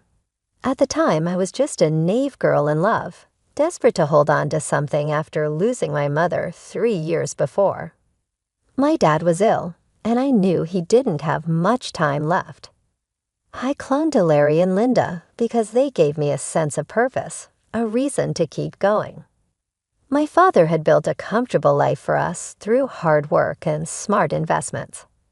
I had a decent job and earned a moderate salary, so overall we were doing well. Larry and Linda, on the other hand, didn't have as much. Larry made more money than I did, but he came from a modest background. His job didn't bring in the kind of money that could make someone rich, and I could tell that bothered him. He and Linda liked fancy and expensive things, and Larry often complained about not having enough money to buy them. I was always eager to help them out with the little allowance my father gave me. I even let Larry and Linda move into my house after we got married. But instead of being grateful, they seemed dissatisfied. They would say things like, "It's such a shame you live in a small house. Your dad lives in a mansion, so why did you buy such a tiny townhouse?" Looking back, I realize how much I overlooked because I wanted so badly to make things work. I ignored the little red flags and convinced myself that everything would be okay. But in the end, I wish I had trusted my father's instincts. I don't make a lot of money. Larry's dad lives in a mansion because he's wealthy, but I'm just a regular office worker with a modest salary. Buying this house was a real challenge for me, and I was only able to manage it because my dad helped with the down payment. Larry, however, wasn't impressed. He said, "Well, if your dad helped you out, he should have gotten you a better place. I'm sure your mom left him something to give you when you got older." I tried to explain, "I'm not entitled to anything, Linda. Whatever my mom left behind is my dad's now. She passed away suddenly, and there was no will. Honestly, I don't mind if I don't get anything. I'm content with the way things are." Linda scoffed, "That's a ridiculous thing to say, Lauren. I would have loved to inherit a lot of money. You know what? Your dad should trade houses with us. He lives alone, so he doesn't need all that space anyway. Right, Larry?" Larry nodded in agreement, adding, "Yeah, Lauren, you should ask him." I felt a surge of protectiveness and responded firmly, "Absolutely not. That house belongs to my dad, and he deserves to live comfortably as long as he's alive." Linda then remarked, "Well, he won't be alive for long now that he's sick. We can wait and compromise for a few years and see what happens. Ultimately, everything will be yours after your dad passes. You'll have plenty of money to buy a big house and more." The way Linda and Larry were already making plans to spend my inheritance was deeply unsettling. It didn't help that they frequently urged me to ask my dad for more money. We weren't struggling financially. Larry and Linda just wanted the luxurious lifestyle they imagined, even though it wasn't within our reach. Honestly, I was growing tired of their behavior. However, the real drama unfolded after my father passed away. His battle with cancer ended sooner than I had expected, leaving me devastated. I was heartbroken, but Larry and Linda offered little support. Instead, they were more concerned about the date of the will reading and showed no interest in helping with the funeral arrangements. To make matters worse, they even refused to attend the funeral, saying that my dad was no one to them. At that moment, I was overwhelmed with grief and anger. My dad's warnings kept echoing in my mind, and I couldn't help but feel suspicious of Larry and Linda. I began to doubt their intentions, wondering if they had ever truly cared about me, or if they were only interested in what they could gain. I was starting to worry that Larry and Linda were only interested in my inheritance. When it came time for the reading of the will, they weren't allowed to be present, and they were furious. Larry snapped, "Why on earth aren't we allowed to be there? This is absurd. Brian was my father-in-law." Linda chimed in, equally outraged, "Yes, this is ridiculous." We're family, and we have every right to know what Brian left behind. At the very least, my son should be allowed to be there. I tried to keep calm and explained, your son isn't mentioned in the will, Linda, so he doesn't have the right to be there. Why are you two so fixated on inheritance? You didn't even bother to come to the funeral. It was ironic how suddenly my dad mattered to them when it came to the possibility of getting some money. I was really annoyed with both Linda and Larry, but what made things worse was how relentless they were. As soon as I got back from the reading, they pounced on me, eager for details. They weren't allowed to see the will themselves, and that only made them more persistent. I was struggling with the grief of losing my father, but instead of offering any words of comfort, they were only interested in one thing. Linda asked bluntly, so we've been wondering for a while now, how much inheritance did you get from your parents? You must have received a lot of money. Tell us how much. I looked at them and said, unfortunately, my parents didn't leave me any money, so I didn't receive anything. Linda's eyes widened in disbelief. What? You didn't get any money, but your parents were rich. They should have left you something. I don't believe you didn't get any money. You're lying to us. There's no way your parents didn't leave you a single penny. Larry joined in, pressing me, no money at all. The will didn't even mention you getting any kind of money. You can't be serious. I sighed and tried to stay patient. No, Larry, there was no money in my inheritance. The lawyer told me that. You can even check my bank balance in a few days and see for yourself. But what about all their wealth? Linda asked, her voice edged with frustration. You're their only child. Who's going to get everything they had? I shook my head and said, I don't know about that, Linda. The lawyer just told me I didn't get any money, and honestly, that's okay with me. It was my parents' money, and it's up to them who they chose to leave it to. Linda looked furious and blurted out, that's ridiculous. You need to fight for that money. It should be yours. There is no money, Larry, I repeated firmly. They didn't have much left in the end, and whatever was left, they gave to charity. They had been planning this for a while. Larry and Linda looked completely taken aback, anger simmering just below the surface. I couldn't understand why they were so upset. I almost gave in and told them everything, but something held me back.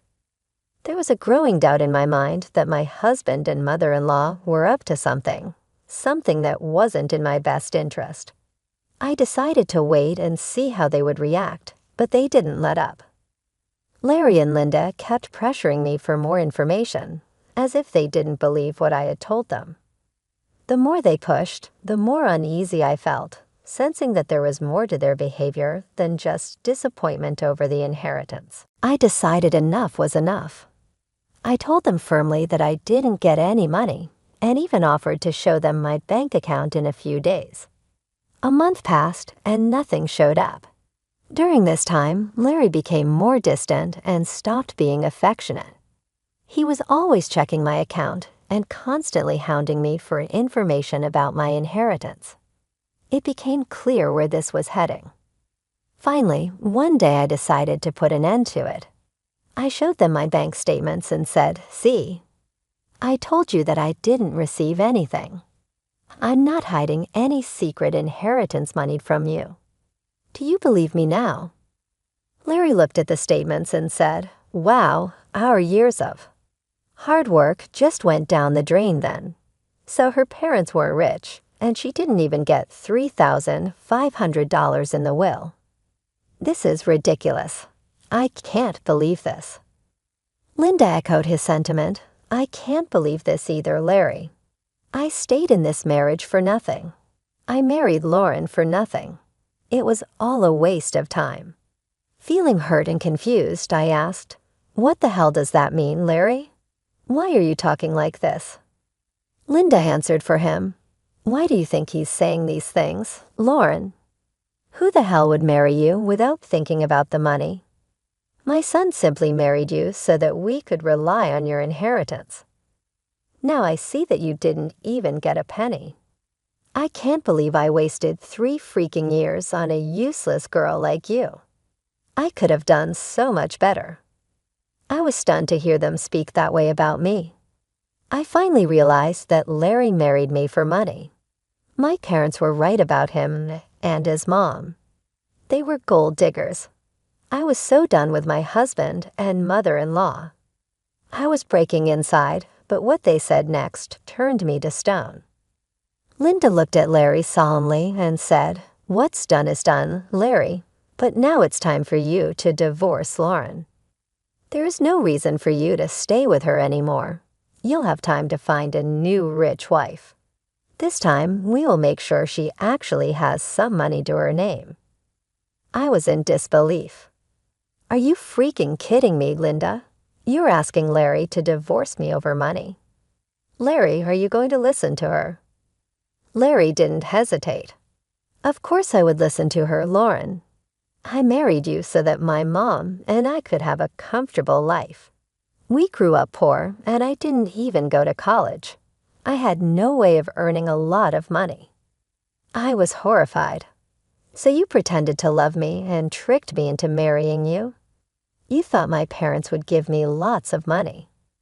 Larry nodded, and I felt my heart shatter. "Yes, Lauren, I thought your parents would leave you a lot of money. But now I see that they didn't. It was all for nothing." With those words, everything became clear. My parents were right all along. Larry and Linda were only interested in my inheritance, and now that it was gone, they had no use for me. I knew I had to leave them and start a new life, free from their greed and deception. I was willing to share everything with Larry, believing that our marriage was built on love and trust. But when he spoke, I realized how wrong I was. "Yes, that's what I thought too," he said coldly. "It was the only way I could give my mom the life she always wanted, but now I see that my efforts were pointless. Mom's right, I need to divorce you and keep looking." His words hit me like a ton of bricks. The casual, almost indifferent way he talked about ending our marriage made me question my own sanity. How could he be so detached, so unfeeling? Linda and Larry continued to voice their frustration, complaining about the marriage and about me, but I stopped listening. I was too overwhelmed, too lost in my thoughts, trying to process what they had just said. Their complete lack of emotion and Larry's sudden change in behavior were both heartbreaking and infuriating. At first, I felt a wave of anger rise up inside me. I wanted to scream, to throw things, to let out all the pain and frustration that had been building up. But instead, I took a deep breath and remained calm. "Okay then, Larry," I said quietly. "If a divorce is what you want, you'll get it. I've never been one to refuse your demands, so I might as well give in to this one as a last favor." Linda, sensing an opportunity, quickly added, "So you'll agree to a mutual divorce. It'll save us both a lot of money. And don't even think about trying to get alimony from my son. We'll fight you every step of the way. It's best if you just agree to this." I nodded, realizing that I didn't have much choice. "You're right. I don't have a lot of money right now, so I've decided on something. I'll agree to a mutual divorce, but only if you sign a clause stating that we won't share any of our assets. We'll each walk away with what we have and nothing more." Larry agreed without hesitation. "That's not a problem at all.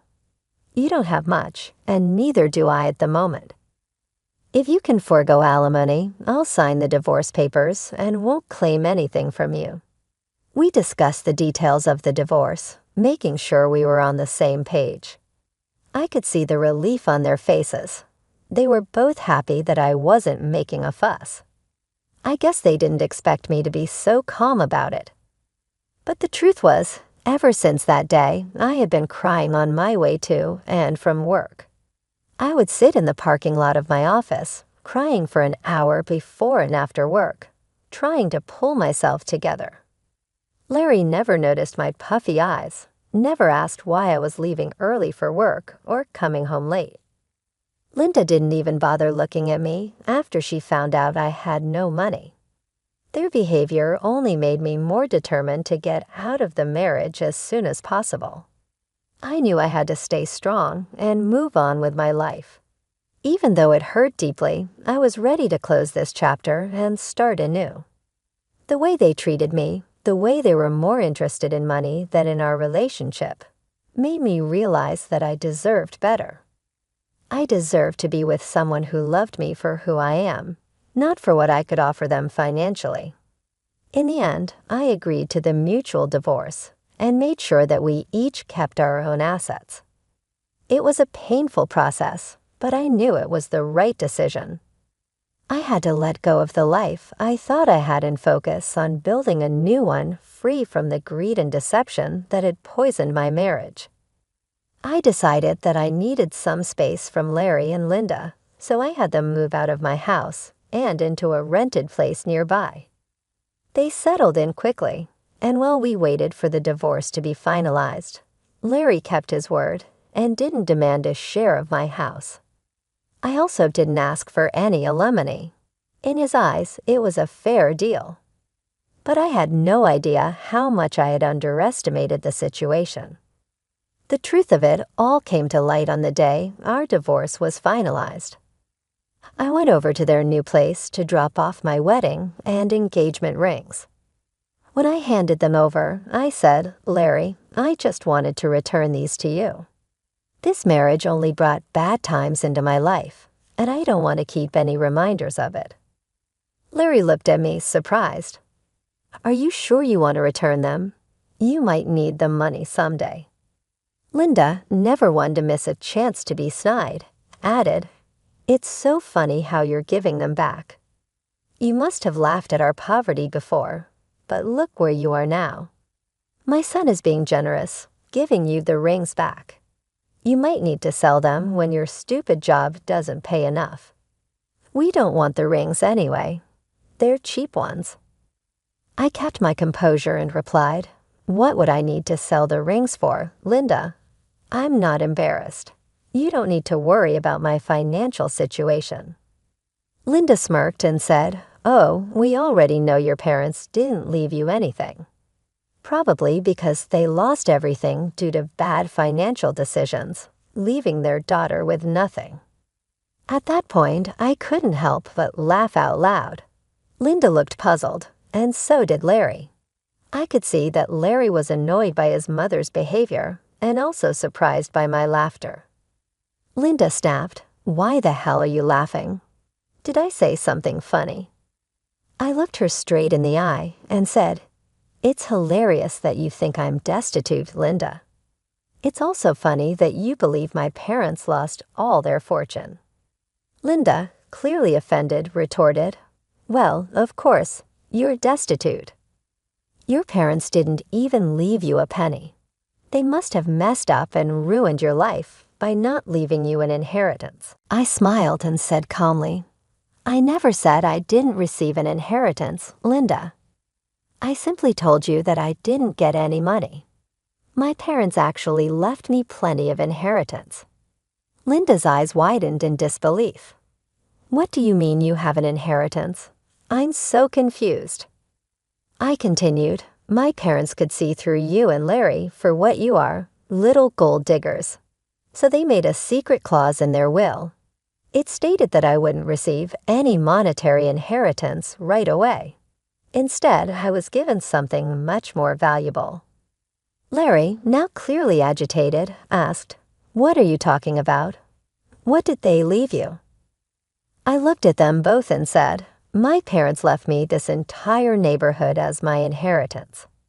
Linda and Larry were stunned. Linda stammered, "What? You own this neighborhood now?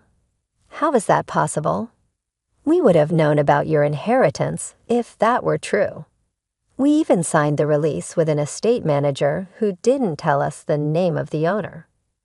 I explained, "My parents wanted me to wait for a year before I could take full control of the properties, so everything was kept quiet.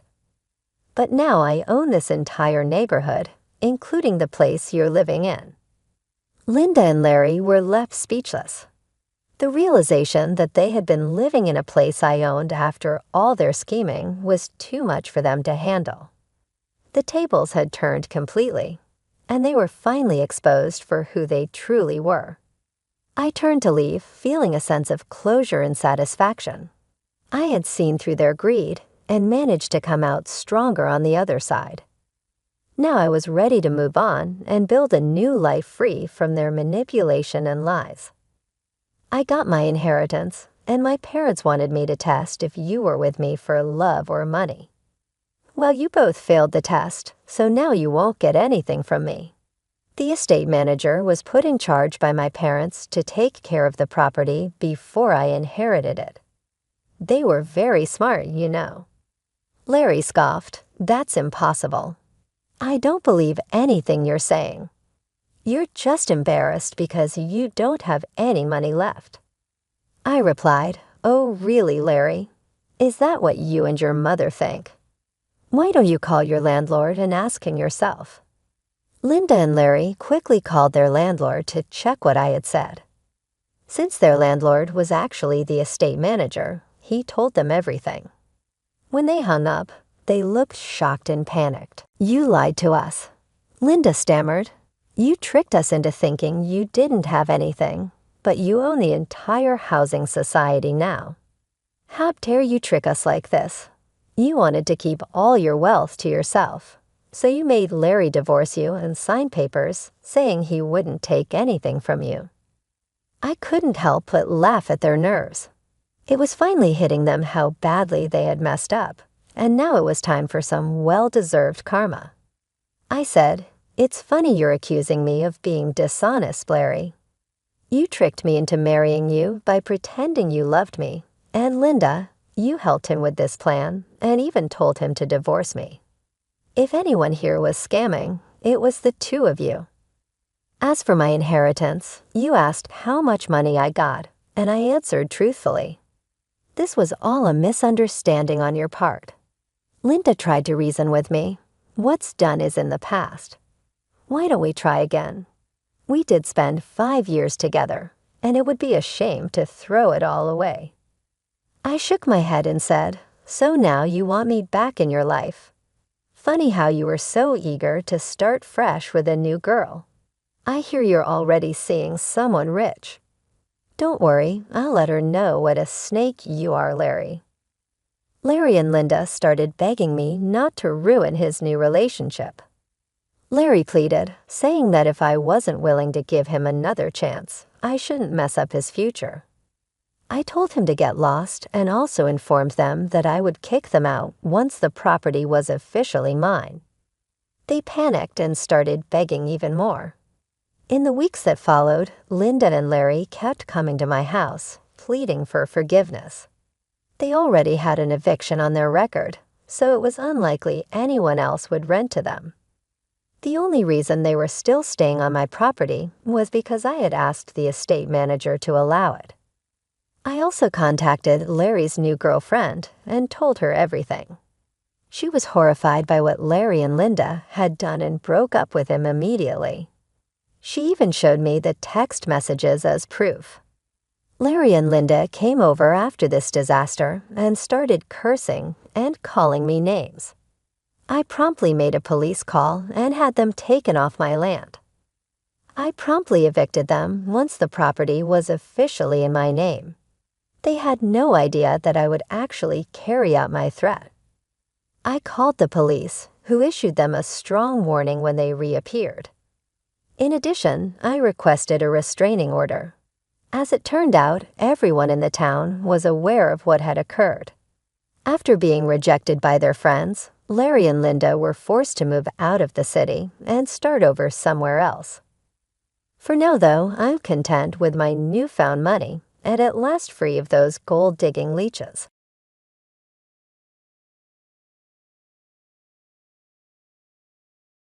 Those two simple words, "get out," sliced through the whirling tension and left me completely astonished.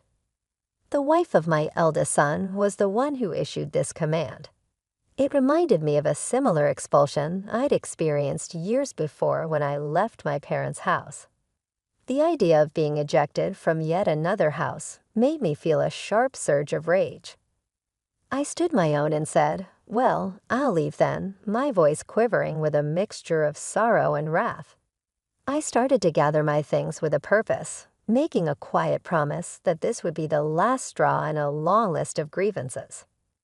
I made a self-promise to never forgive the wife of my eldest son for this slight. I realized it was time to implement my strategy as I was packing my belongings. My daughter-in-law Jessica had driven me to this point, and I had to deal with her behavior. But first, let me introduce myself before we get started. I'm Nora Clark, and this year I'll be turning 61. Even though I am officially retired, I still count myself lucky to be working, but not in the conventional sense. I work primarily from home these days, just visiting the office once in a while for meetings. With the evolution of the modern workplace, working remotely is now commonplace. On the other hand, it appears like my oldest kid has misconceptions about my life right now. He sees me as just living in his house and not working anymore. I was widowed in my 40s and have generally lived a comfortable life. My late husband's insurance payout is mostly unaltered, so I won't have to worry about money in my later years. Despite the impression that I lead a carefree life, I do have some worries. Jessica, the wife of my oldest son, is foremost among them. Jessica possesses a strong-willed personality and frequently finds herself at odds with me. This isn't a recent development. It began when she first came to announce their impending marriage. I can't forget the audacious act of showing up in a tracksuit, as if it were the most natural thing in the world. She claimed she wanted me to see her without any pretense, but I couldn't help but see it as a breach of common sense and decorum. To put it mildly, her behavior often borders on the absurd, and her unwavering confidence and articulate arguments only complicate matters. I often wondered why my eldest son had chosen her as his life partner, and I later learned that it was Jessica who had approached him. Despite her eccentricities, there was no denying her beauty, and it seemed that my somewhat sheltered son was completely smitten with her. Even after their marriage, Jessica's behavior remained consistent. She wasn't one to put on airs, but also seemed to lack an understanding of social norms. As much as I wanted to oppose their marriage, I restrained myself, believing it was what my son truly desired. Unfortunately, the consequences of my decision were manifesting before my eyes. Surprisingly, my son was adamant about us all living together in our family home after the wedding. I had initially expected Jessica to oppose this arrangement, but to my surprise, she was in favor of it. It didn't take long for the reasons behind her preference to become clear. After we started living together, Jessica seemed to have completely abdicated her responsibilities when it came to household chores, leaving me to bear the entire burden. From cleaning to laundry and meal preparation, she entrusted all these tasks to me. What baffled me even more was that she was a full-time housewife who had willingly quit her job at the time of our marriage. While I didn't have to commute to work daily, I still had a remote job that demanded a substantial portion of my time, leaving me with even less free time than her. As I diligently faced my computer screen to fulfill my job responsibilities, Jessica would often make belittling comments, insinuating that I was merely playing around. At first, I brushed off her remarks with a laugh, deeming it too troublesome to engage in an argument every time. However, as time passed, it became increasingly irksome to endure her constant undermining. One day, unable to bear the imbalance in her household duties any longer, I decided to approach Jessica with a simple request, asking if she could lend a hand with the cleaning, considering the ample free time she appeared to have. At that moment, she was oddly engrossed in a TV drama, and her reaction was far from positive. With a deeply disgusted expression, she sighed dramatically and retorted, "The reason I don't involve myself in housework is for your sake, dear. Why can't you understand?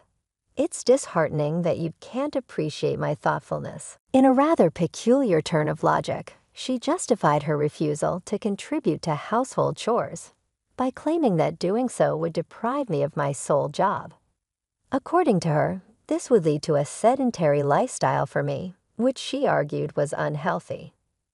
Moreover, she expressed concerns about the potential development of dementia due to a lack of mental stimulation.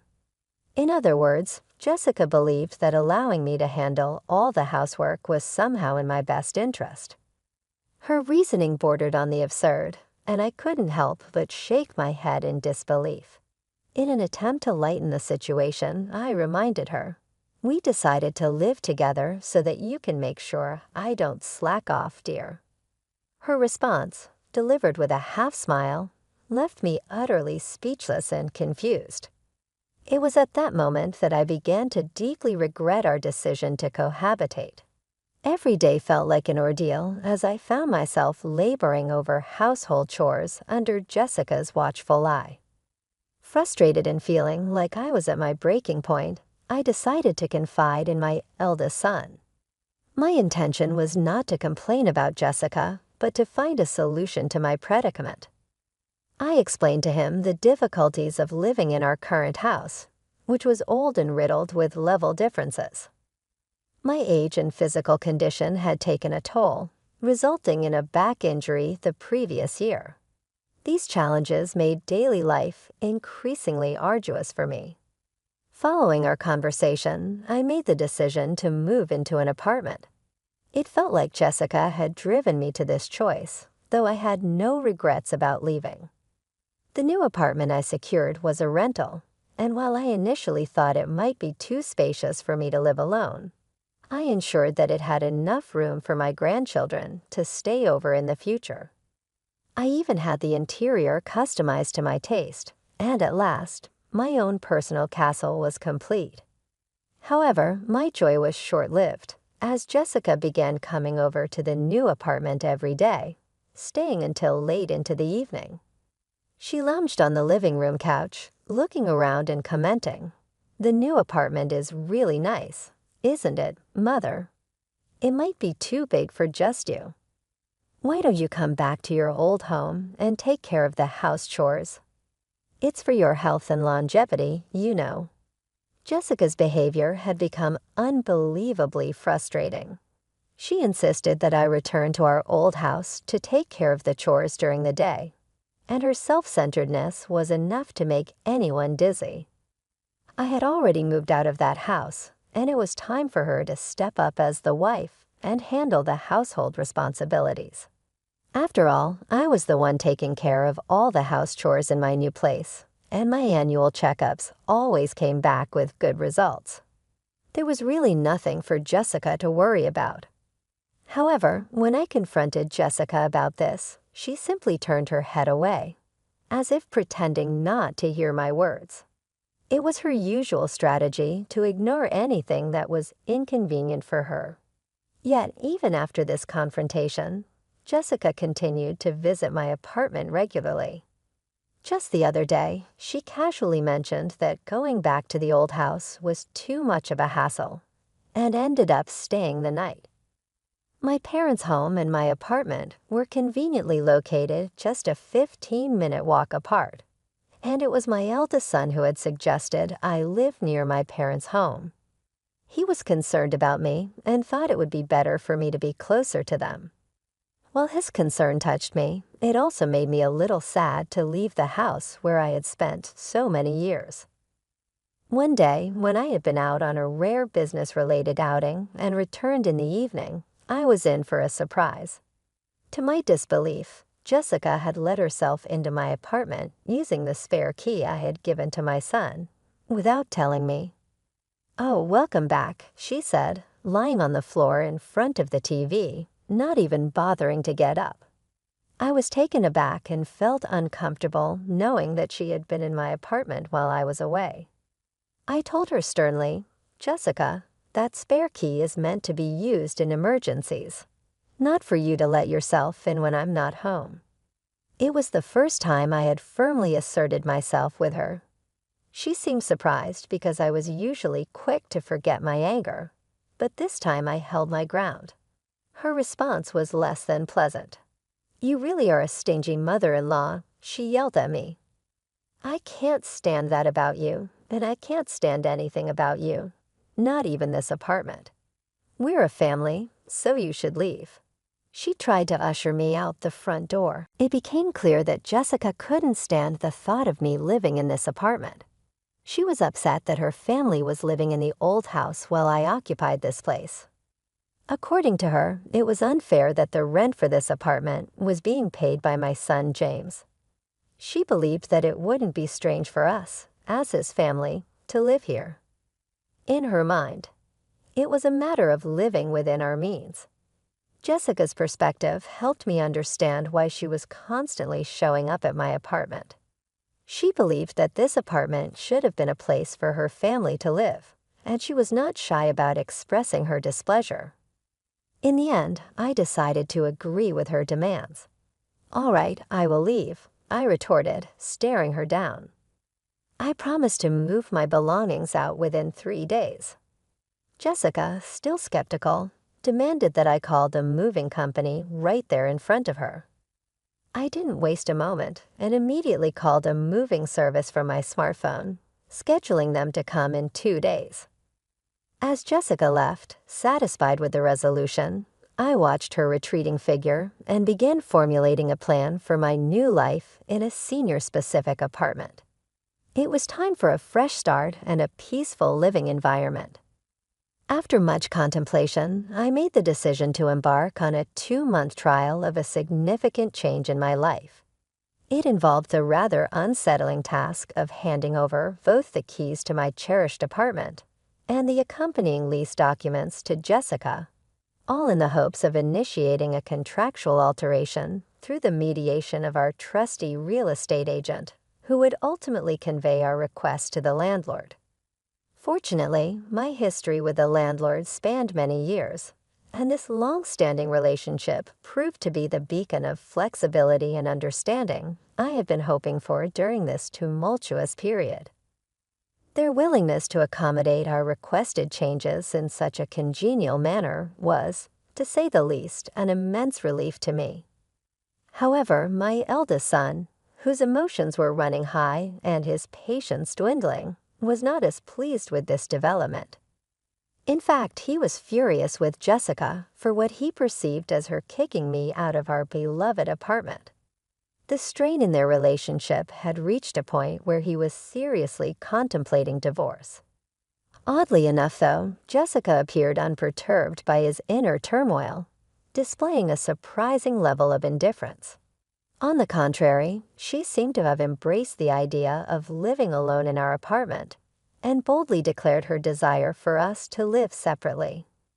I couldn't help but marvel at her audacity in the face of such a complex and emotional situation. However, what Jessica did not know was that in a mere 5 days, she would come face to face with the truth, and it would change everything. As I continued with my remote work, my phone began to ring incessantly. The caller ID displayed Jessica's name, and I had been eagerly anticipating this moment. I had a record ready and waiting to document the impending conversation. Calmly, I pressed the record button and answered the call. "Excuse me, Mother," Jessica's voice rang out. "What's the deal with the rent for this apartment? Why do I have to pay it? This isn't right." Jessica's words triggered a relentless tirade, and it was evident that she was thoroughly flustered. I decided to maintain my composure and respond deliberately. "Oh, but Jessica, aren't you the current leaseholder? It's only right that you should pay. Is there a problem?" My tone was calculated, designed to provoke and annoy Jessica further. To my amusement, the flustered Jessica seemed to become even more agitated. "But didn't James used to pay the rent here? We're not even divorced yet, so shouldn't James pay it?" she retorted. At this point, it was clear that Jessica was desperately trying to shift the financial responsibility onto my eldest son's shoulders. In reality, there was never a time when my son had contributed to the rent. In fact, I had been discreetly providing him with financial support all along. Even after retiring from my job, I continued to work as a consultant for the same company and earned a substantial salary. Additionally, I had taken on advisory roles in the industry, offering my expertise and earning a respectable income based on my well-established reputation. It was safe to say that my earnings far surpassed those of my eldest son. While I had been keeping my financial support a well-guarded secret, it was time for the truth to come to light. "So, Jessica, it's a misunderstanding on your part," I calmly explained. "Originally, I was the one paying the rent for that place. I didn't make James pay a dime." The revelation left Jessica in a state of shock, her grand plans of independent living in our new apartment crumbling before her eyes. She managed to utter a few more words before abruptly ending the call. Immediately, I contacted my eldest son and allowed him to listen to the recorded conversation. His exhaustion from repaying Jessica's mounting debts was palpable, and I understood the burden he was carrying. As a parent, it was only natural for me to extend a helping hand, even if others deemed me too lenient. My son responded softly, "I'll divorce her. I'm tired too." And with that admission, our journey toward addressing this challenging chapter in our lives began in earnest. Guided by a newfound sense of resolve and unity, I sat down with my son, sharing my intricate plan and providing him with a set of detailed instructions. It was crucial that he followed these steps to the letter, and I needed him to understand the gravity of the situation. My first request was for him to take a leave of absence from work, spanning approximately 3 days, starting from today. This would be the initial phase of our carefully orchestrated strategy. With a hushed tone and a stern look, I directed him to execute the most crucial aspect of the plan, the discreet removal of his essential belongings from the house. It was imperative that he accomplish this without alerting Jessica, his soon-to-be ex-wife, to our intentions. I emphasized the importance of keeping this operation under the radar, ensuring that no large moving trucks or suspicious activities would draw her attention, potentially causing complications. My instructions also included a specific timeline. I advised my son to gradually move his possessions during the cover of nightfall. The destination for these crucial items was carefully chosen, a single-family home hidden from Jessica's knowledge. I had scoured the area extensively to find this discreet location, which would serve as his final dwelling. Our plan was designed to unfold discreetly, shrouded in secrecy, with each step executed meticulously to minimize any potential hiccups or interruptions. 3 days later, we would put our strategy to the test. Then, as anticipated, the phone rang once more, and the caller ID displayed Jessica's name. This time, her voice was laden with an even greater sense of urgency and agitation. Curiously, I greeted her, maintaining an intentionally relaxed and composed tone, but it was clear that Jessica was on the verge of panic. Her distress was palpable, and her words tumbled out in a rush. "Mother, our house is up for sale, and I received a call from my parents. They informed me that my belongings have arrived at their house." What does this mean? It became apparent that my eldest son had followed through with my instructions precisely. He had relocated Jessica's possessions to her parents' house and listed the house they once shared for sale, leaving it empty. The landlord had promptly issued an ultimatum, stating that if the rent remained unpaid, Jessica would need to vacate the premises. The situation had escalated quickly, and Jessica was now in a state of near hysteria. With a sense of finality in my voice, I responded, "Jessica, there are a few things I want to correct." The time had come to address all the pent-up frustration and grievances that had accumulated over time. "Firstly, I am no longer your mother-in-law," I asserted firmly. "Yesterday, James filed for divorce, and you signed the papers, didn't you?" The divorce had been a long time coming, primarily because of Jessica's habit of using divorce as a weapon to manipulate my eldest son. I explained that my son had signed the divorce papers and officially submitted them to the city office. It was a bold step, given his deep love for Jessica when they initially married. However, he had come to realize that her constant threat of divorce was an unhealthy pattern, one that had left him with no alternative. "The divorce papers have been formally accepted," I added, emphasizing the irrevocable nature of the situation. "You always said to James that you could divorce any time. Aren't you satisfied now that things have gone your way?"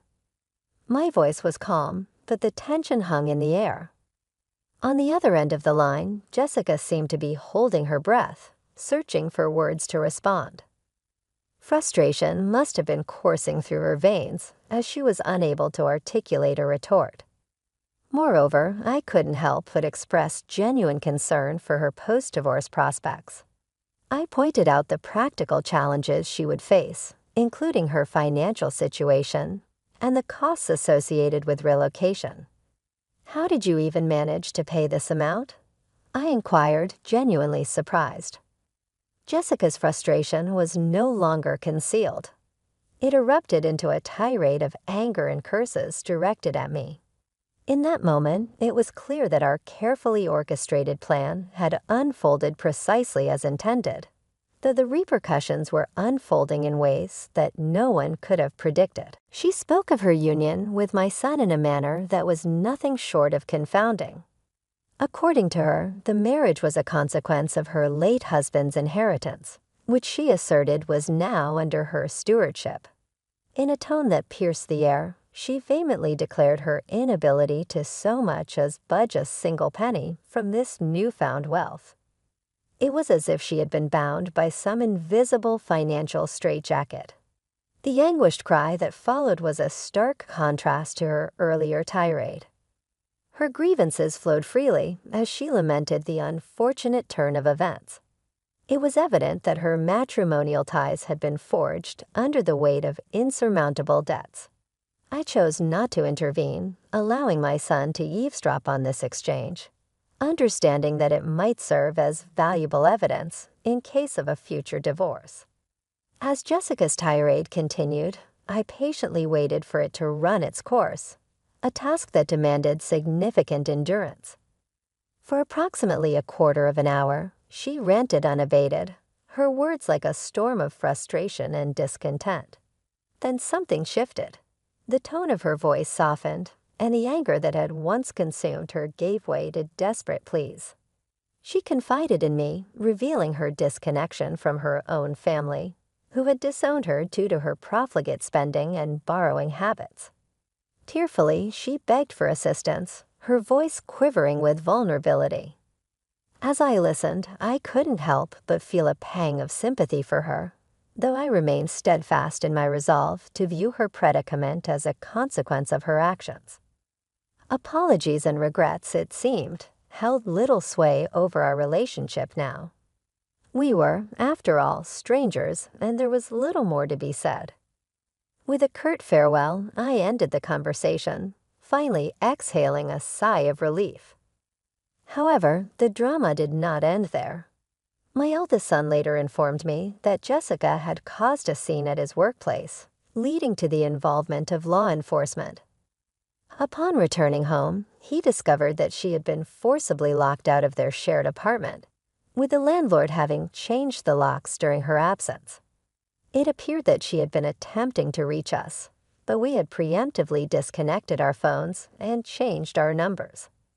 Jessica's desperation must have been palpable when she found herself unable to communicate with us.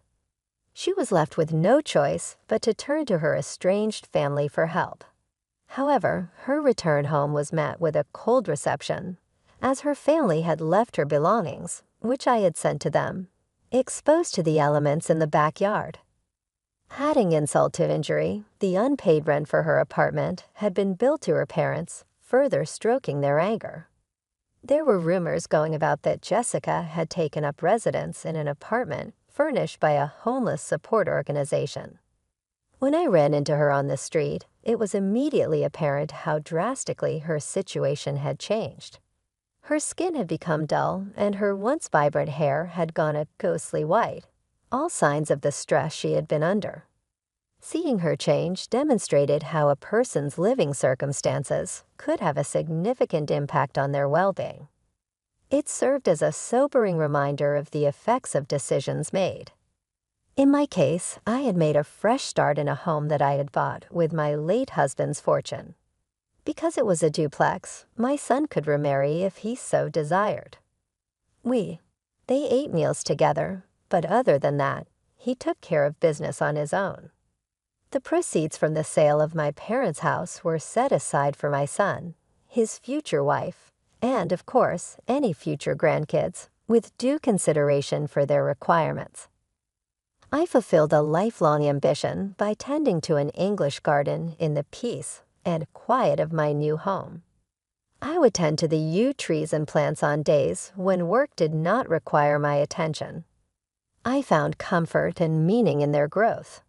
Full of hope, this new life had become my everyday ritual, a reminder of the human spirit's resiliency and the potential for recovery.